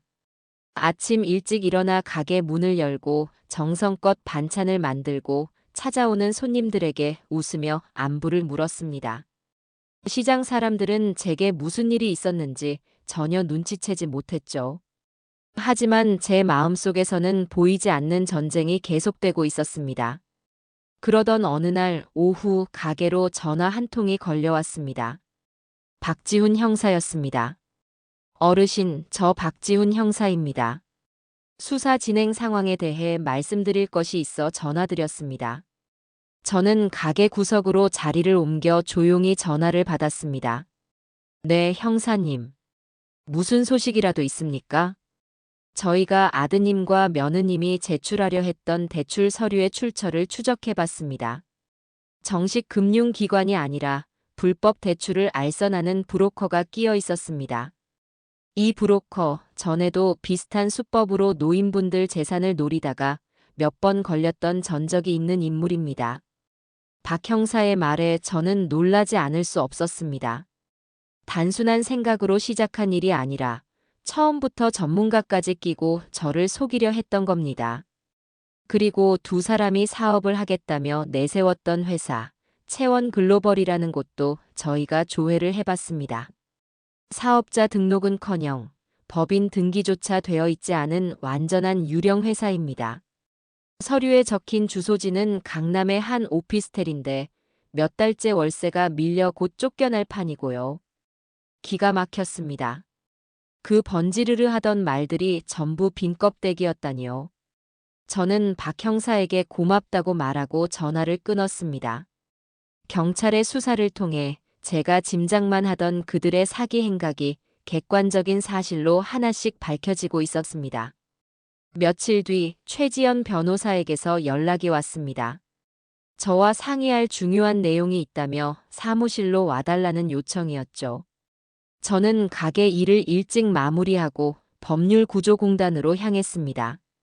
상담실에서 저를 맞이한 최 변호사의 표정은 평소보다 더 심각해 보였습니다. 그녀는 제 앞에 두툼한 서류철 하나를 내려놓았습니다. 어머님, 앉으세요. 이건 저희가 자체적으로 아드님과 며느님의 재정 상태에 대해 알아본 결과입니다. 최 변호사는 서류철을 열어 첫 장을 제게 보여주었습니다. 그것은 두 사람의 신용정보 조회서였습니다. 저는 글씨가 작아 잘 보이지 않았지만 서류의 맨 아래에 찍힌 붉은색 글씨는 선명하게 읽을 수 있었습니다. 신용관리 대상, 즉 신용불량자라는 뜻이었죠. 두 사람 모두 이미 수년 전부터 여러 금융기관의 채무를 상환하지 못해 신용불량 상태였습니다. 당연히 본인들 명의로는 어떤 대출도 받을 수 없는 상황이었죠. 최 변호사는 다음 장을 넘겼습니다. 거기에는 두 사람의 카드 사용 내역이 빼곡하게 정리되어 있었습니다. 저는 제 눈을 의심했습니다. 이게 다 저 아이들이 쓴 돈이란 말입니까? 네, 그렇습니다. 월 수입은 거의 없는데도 불구하고 매달 수백만 원씩 외제 차 리스비가 나가고 있었습니다. 백화점 명품관, 고급 레스토랑, 해외 골프 여행 이 내역들이 지난 몇 년간 거의 매달 반복되었습니다. 소위 말하는 카드 돌려막기로 이런 생활을 유지해 온 겁니다. 저는 그 내역들을 보며 할 말을 잃었습니다. 제가 시장 바닥에서 1,000원, 2,000원짜리 나물 한 봉지를 더 팔기 위해 허리가 휘도록 일하는 동안 제 아들이라는 놈은 제 어미의 고통은 아랑곳하지 않고 이런 허황된 삶을 살고 있었던 겁니다. 효도는커녕 제 피를 빨아먹으며 사치를 부리고 있었던 거죠. 결국 카드사와 캐피탈에서 빌릴 수 있는 돈을 전부 빌려 쓰고 그것도 모자라 저축은행, 대부업체까지 손을 댔습니다. 그리고 마지막에는 최 변호사는 잠시 말을 멈추고 제 눈을 바라보았습니다. 불법 사채 시장에까지 발을 들인 것으로 보입니다. 저희가 추정한 두 사람의 총 빚은 이자를 포함하면 아마 어머님께서 대출해 주려 했던 그 금액과 비슷하거나 더 많을 겁니다. 모든 퍼즐 조각이 맞춰지는 순간이었습니다. 그들이 말한 사업 자금은 새빨간 거짓말이었습니다. 그 돈은 그들의 새로운 시작을 위한 투자금이 아니라 그들의 탐욕이 만들어낸 빚더미를 막기 위한 마지막 발악이었던 겁니다. 만약 제가 그날 도장을 찍어줬다면 제 평생의 재산은 저들의 빚을 갚는데 고스란히 빨려 들어가고 저는 길거리에 나앉았을 게 뻔했습니다. 저는 최 변호사가 내민 서류들을 말없이 한참 동안 들여다보았습니다. 그 종이들 위로 아들의 어릴 적 모습이 겹쳐 보였습니다. 감기라도 걸릴세라 제 품에 안겨 잠들던 작고 여린 아이. 시장에서 반찬을 팔고 돌아온 제 손을 잡고 엄마 힘들었지? 라며 고사리 같은 손으로 어깨를 주물러 주던 착한 아들. 그 아들은 이제 어디에도 없었습니다. 제 앞에는 어미의 전 재산을 노름비처럼 탕진하려는 괴물만이 남아있을 뿐이었죠. 그 순간 제 마음속에 남아있던 마지막 한 조각의 연민마저 차갑게 식어버렸습니다. 아들에 대한 일말의 동정심, 어쩌면 저 아이도 힘들었을 거라는 어리석은 자기 위안, 그 모든 것이 산산이 부서져 내렸습니다. 그것은 단순히 철없는 행동이나 실수가 아니었습니다. 저를 완벽하게 기만하고 제 인생을 제물로 삼아 자신들의 허영을 채우려 한 용서받을 수 없는 범죄였습니다. 저는 천천히 고개를 들어 최 변호사를 바라보았습니다. 제 눈을 본 그녀의 표정이 순간 굳어지는 것을 느낄 수 있었습니다. 아마 지금 제 눈에는 어떤 감정도 담겨 있지 않았을 겁니다. 슬픔도 분노도 아닌 텅 빈 무의 상태. 변호사님. 제 입에서 나온 목소리는 제 것이 아닌 것처럼 낯설고 차가웠습니다. 이제 모든 것을 알겠습니다. 저는 자리에서 일어났습니다. 그리고 제 인생의 가장 중요한 결정을 내렸습니다. 저것들에게 자비란 없습니다. 제 손으로 저것들을 법의 심판대 위에 세울 겁니다.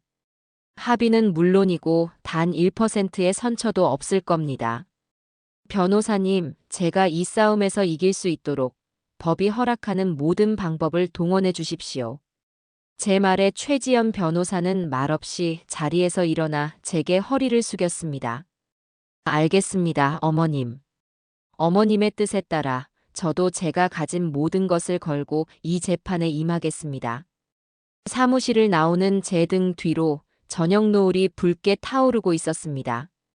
그것은 마치 앞으로 벌어질 거대한 전쟁의 서막을 알리는 불길처럼 보였습니다. 제 마음속의 마지막 눈물은 이미 모두 말라버렸습니다. 며칠간의 폭풍 같은 시간이 지나고 제 일상은 거짓말처럼 다시 평온을 되찾았습니다. 가게는 여느 때처럼 분주했고 제 손은 쉴 틈 없이 나무를 묻히고 장을 졸였습니다. 하지만 제 머릿속은 그 어느 때보다 차갑고 명료하게 돌아가고 있었죠. 최지연 변호사와 박지훈 형사는 각자의 위치에서 톱니바퀴처럼 움직이며 저 괴물들을 옥죄법의 그물을 짜고 있었습니다. 저는 그저 제자리에서 제 삶을 묵묵히 살아내며 그 결과를 기다리면 되는 것이었습니다. 그러던 어느 날 최 변호사에게서 연락이 왔습니다. 사무실에서 잠시 뵙자는 말에 저는 가게 일을 직원에게 맡기고 약속 장소로 향했습니다. 상담실에 들어서자 최 변호사는 평소보다 더 비장한 표정으로 저를 맞았습니다. 어머님, 앉으세요. 중요한 제안을 하나 드리려고 합니다. 그녀는 서류철 대신 작은 녹음기 하나를 테이블 위에 올려놓았습니다. 지금까지 저희가 확보한 증거만으로도 사기미수와 협박 혐의를 입증하는 데는 큰 무리가 없습니다. 경찰의 수사 결과도 저희에게 아주 유리하고요. 하지만 재판으로 갔을 때 저쪽에서 어머니를 걱정하는 마음에 실언을 한 것뿐 재산을 빼앗으려는 의도는 없었다라며 끝까지 발뺌할 가능성이 있습니다. 눈물로 감정에 호소하며 판사의 동정심을 유발하려 할 수도 있고요. 저는 말없이 그녀의 다음 말을 기다렸습니다. 그래서 저희는 저들의 주장을 완전히 무력화시킬 결정적인 증거, 즉 그들의 입으로 직접 범행 의도를 자백하는 녹취가 필요합니다. 저들의 오만함과 탐욕을 그대로 법정에 드러낼 수 있는 가장 확실한 방법이죠. 녹취. 그 단어에 저는 미간을 찌푸렸습니다. 변호사님, 저보고 저것들을 다시 만나라는 말씀이십니까? 제가 왜? 물론 쉬운 일이 아니라는 것 압니다. 어머님께 다시 그 끔찍한 얼굴들을 마주하게 하는 것이 저로서도 마음이 아픕니다. 하지만 이건 감정적인 만남이 아닙니다. 이 전쟁을 가장 완벽하게 끝내기 위한 마지막 전투라고 생각해 주십시오. 어머님께서 잠시 마음이 약해진 척, 그들의 제안을 다시 고려해 보는 척 연기를 해서 만남을 유도하는 겁니다. 궁지에 몰린 저들은 분명 미끼를 물 겁니다. 그리고 승리에 도취한 저들은 분명 방심하고 자신들의 속내를 전부 드러낼 거고요. 최 변호사의 제안은 제게는 무척이나 내키지 않는 것이었습니다. 그들의 얼굴을 다시 보는 것만으로도 구역질이 났으니까요. 하지만 그녀의 말은 틀리지 않았습니다. 저들의 위선적인 가면을 법정에서 완벽하게 벗겨내기 위해서는 그들 스스로가 가면을 벗어 던지게 만들어야 했습니다. 저는 잠시 눈을 감고 생각했습니다. 그리고 다시 눈을 떴을 때 제 마음은 정해져 있었습니다. 하겠습니다. 어떻게 하면 되겠습니까? 제 대답에 최 변호사의 얼굴에 옅은 미소가 스쳤습니다. 그녀는 마치 유능한 작전 사령관처럼 앞으로의 계획을 차근차근 설명하기 시작했습니다.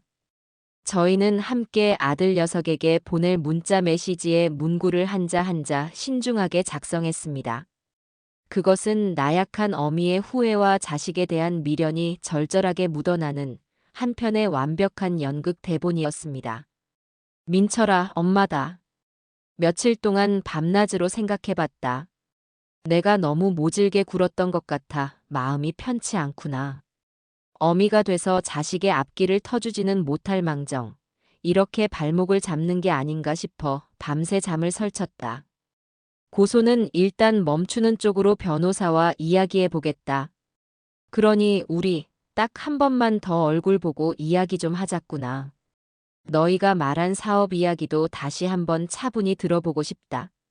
문자를 보낸 뒤 저는 휴대폰을 뒤집어 놓고 초조하게 답장을 기다렸습니다. 하지만 제 예상과 달리 답장은 아주 금방 도착했습니다. 알았어, 엄마. 우리도 엄마 보고 싶었어. 어디서 만날까? 그 녀석은 일말의 의심도 없이 미끼를 덥석 문 것이었습니다. 저희는 사람들이 많아 다른 사람의 시선을 의식할 수밖에 없는 백화점 내의 조용한 카페로 약속 장소를 정했습니다. 약속 당일, 저는 아침부터 순자 씨의 떡집으로 갔습니다. 순자 씨는 최 변호사에게 모든 작전을 전해 듣고는 마치 자기 일처럼 흥분하며 제 변장을 돕기 시작했습니다. 야, 김금숙이. 너무 꼿꼿하게 하고 가면 안 돼. 딱 봐도 기가 죽어서 온 것처럼 보여야지. 얼굴도 좀 푸석푸석해야 하고 옷도 좀 후줄근한 걸로 입어. 순자 씨는 제 옷장에서 가장 색이 바래고 낡아 보이는 카디건을 꺼내 입혔습니다. 화장도 하지 말고 머리도 대충 묶으라고 성하였죠. 저는 거울에 비친 제 모습이 어색했지만 순자 씨의 열의에 못 이기는 척 따랐습니다. 최 변호사는 제 카디건 안쪽에 아주 작은 크기의 고성능 녹음기를 단단히 부착해 주었습니다. 어머님, 절대 긴장하시면 안 됩니다. 그냥 마음 약해진 늙은 엄마 역할을 하시면 돼요. 그들이 무슨 말을 하든 정말. 그래서? 그럼 어떻게 되는 건데? 처럼 계속해서 질문을 던져서 더 많은 말을 하도록 유도하셔야 합니다. 카페에 도착하자 최 변호사와 순자 씨는 먼저 안으로 들어가 창가 구석 자리에 신문을 펼쳐놓고 위장하고 앉았습니다. 저는 심호흡을 한번 하고 약속 장소로 들어섰습니다. 얼마 지나지 않아 아들과 며느리가 카페 안으로 들어왔습니다. 두 사람의 얼굴에는 숨길 수 없는 의기양양함이 가득했습니다. 마치 전쟁에서 승리한 개선장군 같았죠. 어머니, 오셨어요? 며느리는 7년 만에 처음으로 제게 상냥한 미소를 지어 보였습니다. 하지만 그 눈빛 속에는 거 봐요. 결국 내 뜻대로 됐잖아요. 라는 오만함이 번들거리고 있었습니다. 그래, 앉아라. 저는 힘없는 목소리로 말하며 자리에 앉았습니다. 아들은 제 눈치를 살피며 물었습니다. 엄마, 정말 고소는 취하해 줄 거지? 생각 중이다. 그래서 너희 이야기를 다시 들어보려고 온 거 아니냐? 제 말에 며느리가 기다렸다는 듯 대화에 끼어들었습니다. 어머니, 정말 잘 생각하셨어요. 저희가 뭐 어머니 등쳐먹으려는 사기꾼도 아니고 다 같이 잘 살아보자는 거잖아요. 진작 이렇게 저희 말 들어주셨으면 경찰서니 변호사니 시끄러운 일도 없었을 거 아니에요. 그녀는 마치 저를 용서라도 해주는 듯한 관대한 말투였습니다. 저는 속에서 치미는 불을 억누르며 순진한 표정으로 물었습니다. 그래서 그 사업이라는 게 구체적으로 뭐냐? 내가 알아야 도장을 찍어주든지 말든지 하지 않겠니? 제 질문에 며느리는 신이 나서 떠들기 시작했습니다.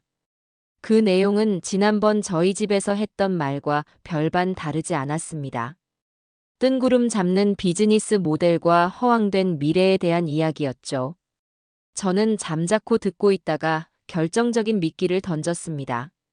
그런데 그 돈으로 너희 빚부터 갚아야 한다는 소문이 있던데 그건 사실이 아니지? 나는 너희가 사업에만 깨끗하게 돈을 썼으면 좋겠구나. 제 말에 며느리의 얼굴이 순간 굳어지는가 싶더니 이내 활짝 웃으며 말했습니다. 그 모습은 마치 덫에 걸린 줄도 모르고 미끼를 맛있게 먹어치우는 쥐와도 같았습니다. 어머니 순진하시긴. 당연히 빚부터 갚아야죠. 빚쟁이들한테 맨날 전화 오고 시달리는데 어떻게 사업에 집중을 해요?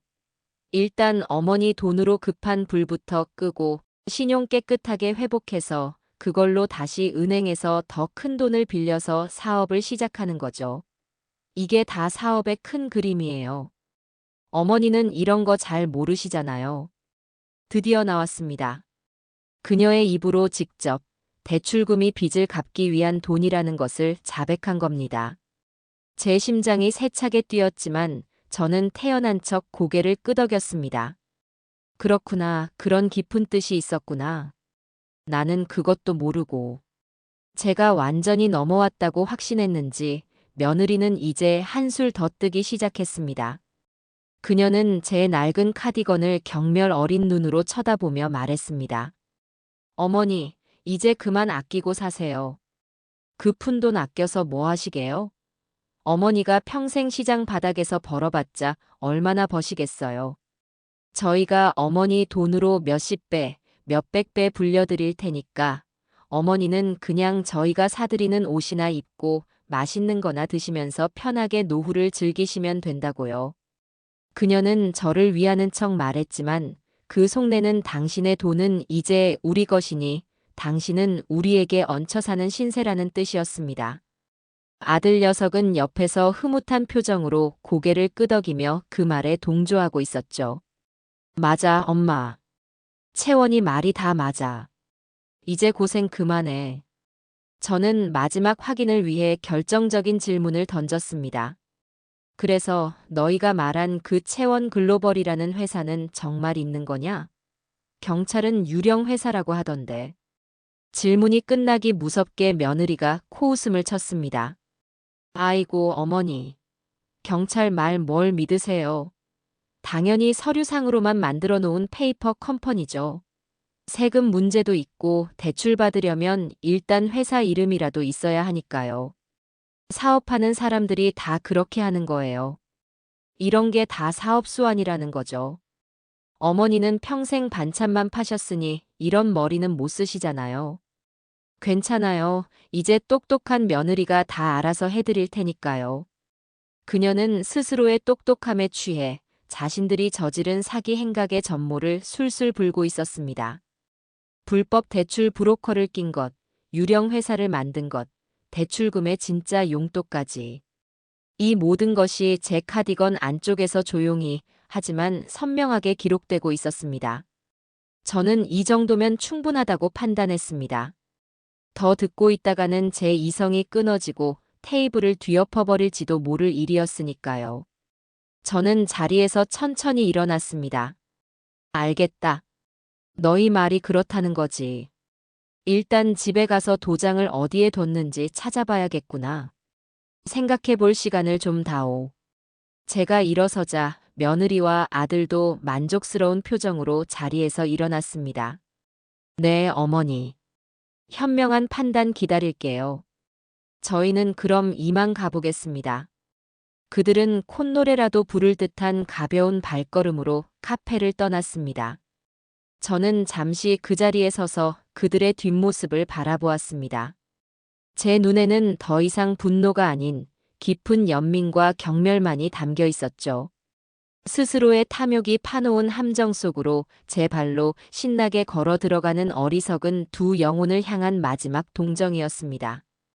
저는 천천히 카페를 나와 약속된 장소에서 기다리고 있던 최 변호사의 차에 올라탔습니다. 차에 타자마자 최 변호사와 순자 씨가 걱정스러운 얼굴로 저를 바라보았습니다. 괜찮아, 금숙이? 저 쌍놈의 새끼들이 뭐라고 안 하던? 순자 씨가 먼저 물었습니다. 저는 아무 말 없이 카디건 안쪽에서 녹음기를 꺼냈습니다. 그리고 최 변호사에게 건네며 나지막이 말했습니다. 덫은 닫혔습니다. 이제 사냥을 시작하시죠. 최 변호사는 녹음기를 받아들고 제 손을 힘껏 잡아주었습니다. 그녀의 눈빛은 그 어느 때보다 단단하고 결의에 차 있었습니다. 차창 밖으로 저물어가는 도시의 풍경이 빠르게 스쳐 지나갔습니다. 길고 길었던 싸움의 끝이 마침내 보이기 시작했습니다. 다음 날 아침, 저는 최지연 변호사와 함께 다시 경찰서를 찾았습니다. 박지훈 형사는 저희를 보자마자 조사실로 안내했습니다. 저는 어제 있었던 일을 간략히 설명하고 결정적인 증거물인 녹음기를 최 변호사의 손을 통해 박 형사에게 제출했습니다. 박 형사는 녹음기를 받아 컴퓨터에 연결하고 헤드폰을 쓴 채 어제의 대화 내용을 듣기 시작했습니다. 시간이 흐를수록 무표정하던 박 형사의 얼굴이 경악과 분노, 그리고 이내 냉정한 확신으로 변해가는 것을 똑똑히 볼 수 있었습니다. 특히 며느리가 제 면전에서 저를 조롱하며 자신들의 사기 행각을 자랑처럼 떠벌리는 대목에서는 그 역시 어이가 없는 듯 짧은 헛웃음을 터뜨리기도 했습니다. 녹취가 모두 끝나고 그가 헤드폰을 벗었을 때 그의 눈빛은 완전히 달라져 있었습니다. 어르신, 정말 고생 많으셨습니다. 그는 진심으로 저를 위로했습니다. 그리고 최 변호사를 향해 말했죠. 변호사님, 이 정도면 더 이상의 증거는 필요 없을 것 같습니다. 기망의 의도, 불법 대출 시도, 명백한 사기 공모까지. 범죄 혐의 입증은 완벽합니다. 오늘 중으로 두 사람에 대한 체포영장을 신청하고 신병을 확보하겠습니다. 경찰서를 나오는 길, 하늘이 유난히 맑고 높아 보였습니다. 최 변호사는 제게 이제 마음을 푹 놓으셔도 된다고 말했습니다. 법의 심판은 더디지만 반드시 정의를 향해 움직인다고요. 그날 오후 저는 가게에서 평소처럼 일을 하고 있었습니다. 그런데 갑자기 시장 입구가 소란스러워지기 시작했습니다. 무슨 일인가 싶어 내다보았더니 믿을 수 없는 광경이 펼쳐지고 있었습니다. 사복 차림의 형사 두 사람이 아들과 며느리의 팔을 각각 붙들고 제 가게 쪽으로 걸어오고 있었습니다. 아마도 그들이 제 가게 근처에서 저를 기다리며 또 다른 수작을 부리려다가 잠복하고 있던 형사들에게 덜미를 잡힌 모양이었습니다. 두 사람의 손목에는 차가운 금속 수갑이 채워져 있었습니다. 며칠 전까지만 해도 의기양양하던 그들의 얼굴은 이제 사색이 되어 공포와 절망으로 일그러져 있었죠. 며느리는 저를 발견하자 마치 미친 사람처럼 발악하기 시작했습니다. 어머니가 어떻게 우리한테 이럴 수 있어요? 우리가 뭘 그렇게 잘못했다고. 이거나요. 이거나. 그녀의 비명소리에 시장 사람들이 모두 몰려나와 그 광경을 지켜보았습니다. 아들은 고개를 푹 숙인 채 아무 말도 못하고 죄인처럼 형사들에게 끌려갔습니다. 그 모습은 한편의 통쾌한 막장 드라마의 마지막 장면과도 같았습니다. 순자 씨가 제 옆으로 다가와 제 어깨를 감싸며 말했습니다. 꼴 좋다 저것들. 하늘이 무섭지도 않나 보지. 이제라도 죗값을 제대로 치러야지. 그날 이후 모든 것은 일사천리로 진행되었습니다. 아들 내외는 사기 미수 및 협박 혐의로 정식 구속되었고 재판 날짜가 잡혔습니다. 소식을 들은 사돈댁에서는 이제야 사태의 심각성을 깨달았는지 거의 매일같이 제게 전화를 걸어왔습니다. 하지만 저는 단 한 통의 전화도 받지 않았습니다. 그러자 그들은 최후의 수단으로 염치도 없이 제 가게로 직접 찾아왔습니다. 그날도 손님들이 한창 붐비는 점심시간이었습니다. 그런데 갑자기 사돈 내외가 가게 안으로 들이닥치더니 그 자리에 털썩 무릎을 꿇는 것이 아니겠어요. 사부인, 저희가 다 잘못했습니다. 저희가 자식 교육을 잘못 시켰습니다. 제발 저희 딸, 저희 사위 한 번만 용서해 주십시오. 이렇게 무릎 꿇고 빌겠습니다. 가게 안에 있던 모든 손님들의 시선이 제게로 쏠렸습니다. 사돈 내외는 주변 시선은 아랑곳하지 않고 목 놓아 울며 제게 용서를 빌었습니다. 하지만 제 마음은 얼음장처럼 차가웠습니다. 저 눈물은 진정한 뉘우침의 눈물이 아니라 자신들의 딸을 감옥에서 빼내기 위한 악어의 눈물이라는 것을 알고 있었기 때문이죠. 저는 하던 일을 멈추지 않고 콩나물을 다듬으며 나지막이 말했습니다. 일어나세요. 여긴 장사하는 곳이지 곡을 하는 곳이 아닙니다. 다른 손님들 장사 방해하지 마시고 어서 돌아가세요. 사부인, 제발 합의만이라도 해주세요. 원하는 만큼 보상해드리겠습니다. 네. 보상이라니요. 당신들이 내 아들을 망쳐놓고 내 7년의 세월을 짓밟고 내 전 재산을 도둑질하려 한 것을 돈으로 보상하시겠다는 겁니까? 그 용서는 저한테 빌 게 아니라 법정에서 판사님께 비십시오. 당신들 죄가 얼마나 무거운지 그때 가서 직접 들어보시란 말입니다. 제 단호한 말에 가게 안 여기저기서 옳고 아주머니 힘내세요. 하는 응원의 목소리가 터져나왔습니다. 제 사정을 어렴풋이 알고 있던 시장 상인들과 단골 손님들이 제 편을 들어준 것이었죠. 사돈 내외는 더 이상 버티지 못하고 사람들의 손가락질을 받으며 쫓겨나듯 가게를 떠났습니다. 그리고 마침내 재판을 며칠 앞둔 어느 늦은 밤이었습니다. 보석으로 잠시 풀려난 아들이 홀로 저를 찾아왔습니다. 비가 추적추적 내리는 밤이었죠. 초인종 소리에 문을 열자 흠뻑 젖은 생쥐꼬를 한 아들이 문 앞에 서 있었습니다. 수갑을 찼을 때보다 더 초라하고 망가진 모습이었습니다. 그는 저를 보자마자 그 자리에 무릎을 꿇었습니다. 엄마. 그는 아무 말도 잇지 못하고 그저 어린아이처럼 엉엉 울기만 했습니다. 한참을 울던 그가 겨우 입을 열었습니다. 엄마, 내가 다 잘못했어. 내가 미쳤었나 봐. 채원이한테 홀려서 돈에 눈이 멀어서 엄마한테 그러면 안 되는 거였는데. 엄마, 정말 미안해. 죽을 죄를 지었어. 그의 눈물은 어쩌면 진심이었을지도 모릅니다. 모든 것을 잃고 나서야 비로소 자신이 저지른 잘못의 무게를 깨달은 뒤늦은 후회였겠죠. 제발 고소만은 취하해줘, 엄마. 나 이대로 감옥에 가면 인생 끝이야. 나 이제 채원이랑도 다 끝났어. 이혼할 거야. 다 정리하고 다시 예전처럼 엄마 아들로 돌아갈게. 평생 엄마 옆에서 속죄하면서 살게. 응, 제발.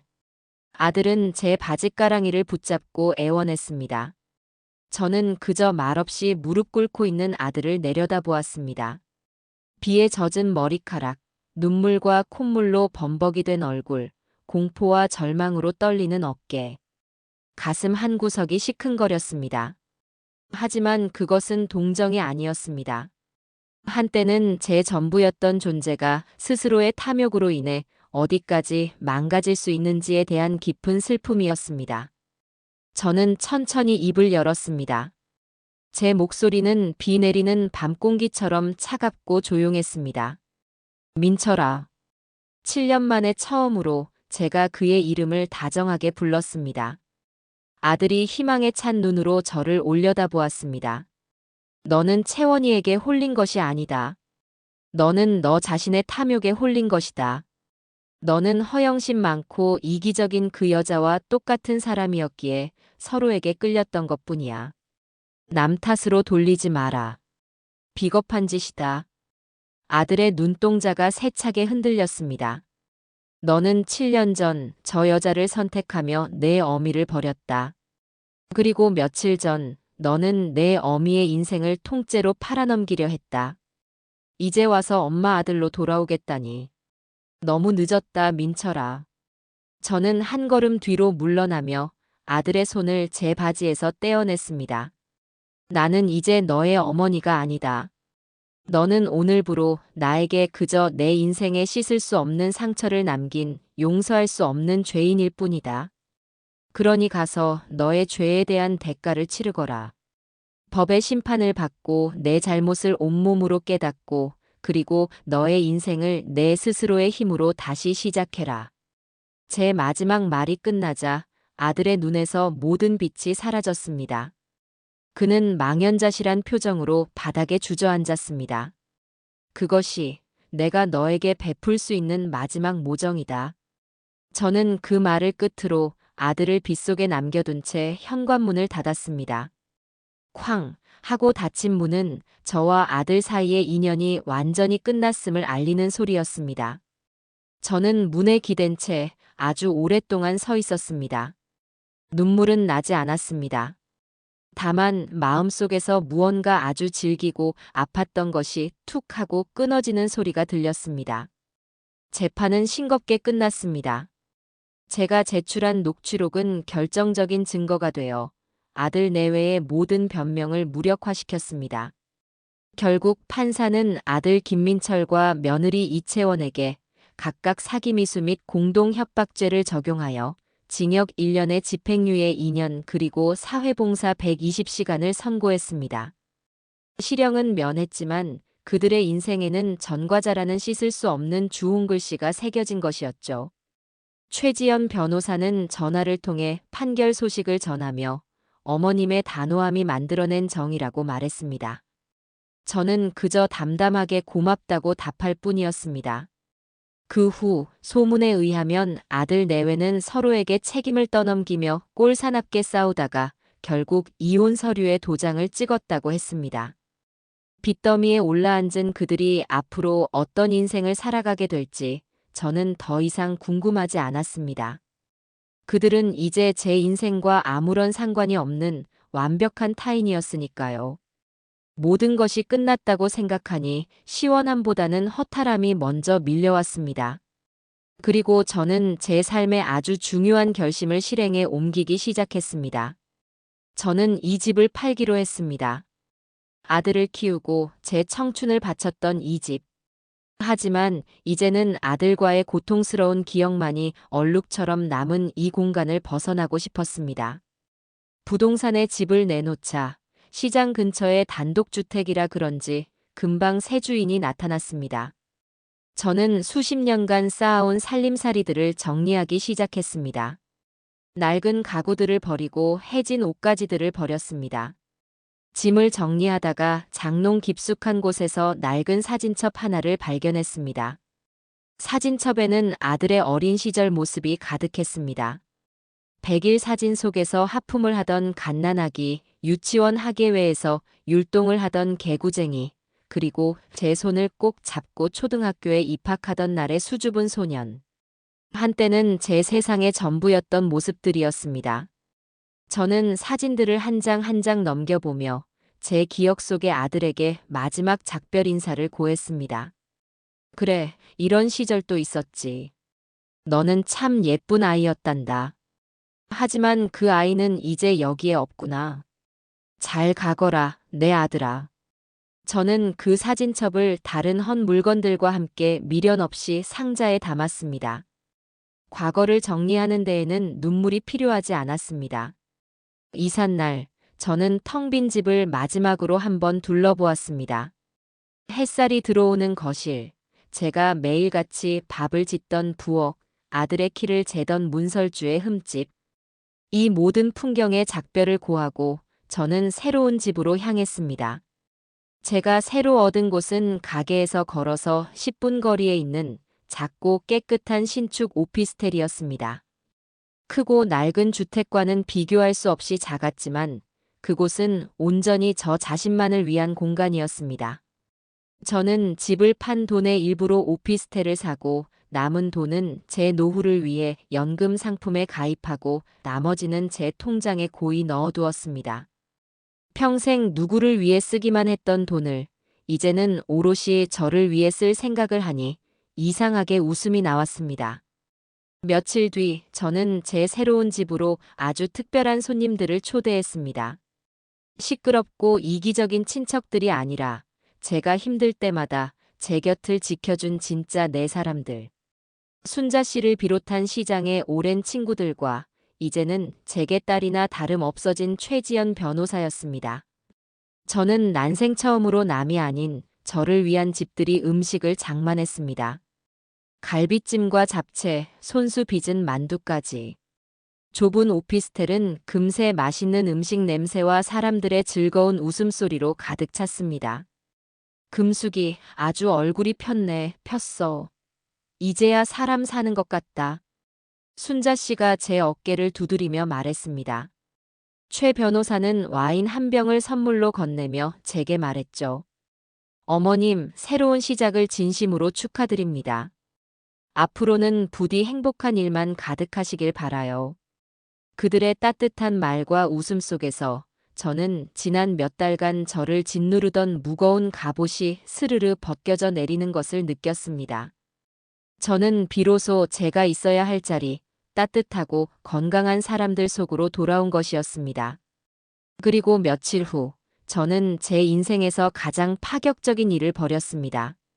순자 씨와 함께 난생 처음으로 긴 여행을 떠나기로 한 것이었죠. 가게는 믿음직한 직원에게 며칠 맡기고 저희는 비행기에 몸을 싣고 푸른 바다가 있는 제주도로 향했습니다. 평생을 가게와 집에 얽매여 살았던 제게 비행기 창밖으로 보이는 하늘과 구름은 마치 다른 세상의 풍경처럼 비현실적이었습니다. 제주도에서 저희는 소녀들처럼 웃고 떠들었습니다. 아름다운 해변을 맨발로 걷고 맛있는 흑돼지와 해산물을 실컷 먹고 노을이 지는 언덕에 앉아 아무 말 없이 바다만 바라보기도 했습니다. 여행 마지막 날, 저희는 협재 해수욕장의 하얀 모래사장에 앉아 있었습니다. 에메랄드빛 바다 너머로 비양도가 그림처럼 떠있는 평화로운 풍경이었습니다. 순자야, 나 잘한 거 맞겠지? 제 뜬금없는 질문에 순자 씨는 제 손을 꼭 잡아주었습니다. 그럼 100번, 1000번을 물어도 내 대답은 똑같아. 너는 내 인생을 지켜낸 거야. 아주 용감하고 위대하게. 친구의 말에 제 눈가에 뜨거운 것이 고였습니다. 하지만 그것은 슬픔의 눈물이 아니었습니다. 고마움과 안도감, 그리고 앞으로의 삶에 대한 기대감이 뒤섞인 따뜻하고 맑은 눈물이었습니다. 저는 고개를 들어 드넓은 바다를 바라보았습니다. 제 인생도 저 바다와 같았다는 생각이 들었습니다. 때로는 폭풍우가 몰아쳐 모든 것을 집어삼킬 듯이 험난했지만 그 시간들이 지나고 나면 언제 그랬냐는 듯 이렇게 고요하고 아름다운 순간이 찾아오는 것. 중요한 것은 폭풍우에 휩쓸려 가라앉지 않고 끝까지 버텨내어 이 고요한 바다를 마주하는 것이었습니다. 저는 이제 더 이상 누군가의 아내도 누군가의 어머니도 아니었습니다. 저는 시장 한 구석에서 가장 맛있는 반찬을 만드는 금숙이네 반찬의 자랑스러운 주인 김금숙. 그 이름 하나만으로도 충분히 완전하고 행복한 사람이었어요. 귓가에 부딪히는 파도 소리가 마치 새로운 삶을 향한 응원가처럼 들려왔습니다. 저는 제 얼굴에 와닿는 따스한 햇살과 시원한 바닷바람을 느끼며 아주 오랜만에 마음 깊은 곳에서부터 우러나오는 편안한 미소를 지었어요. 제2의 인생은 이제 막 시작되고 있습니다.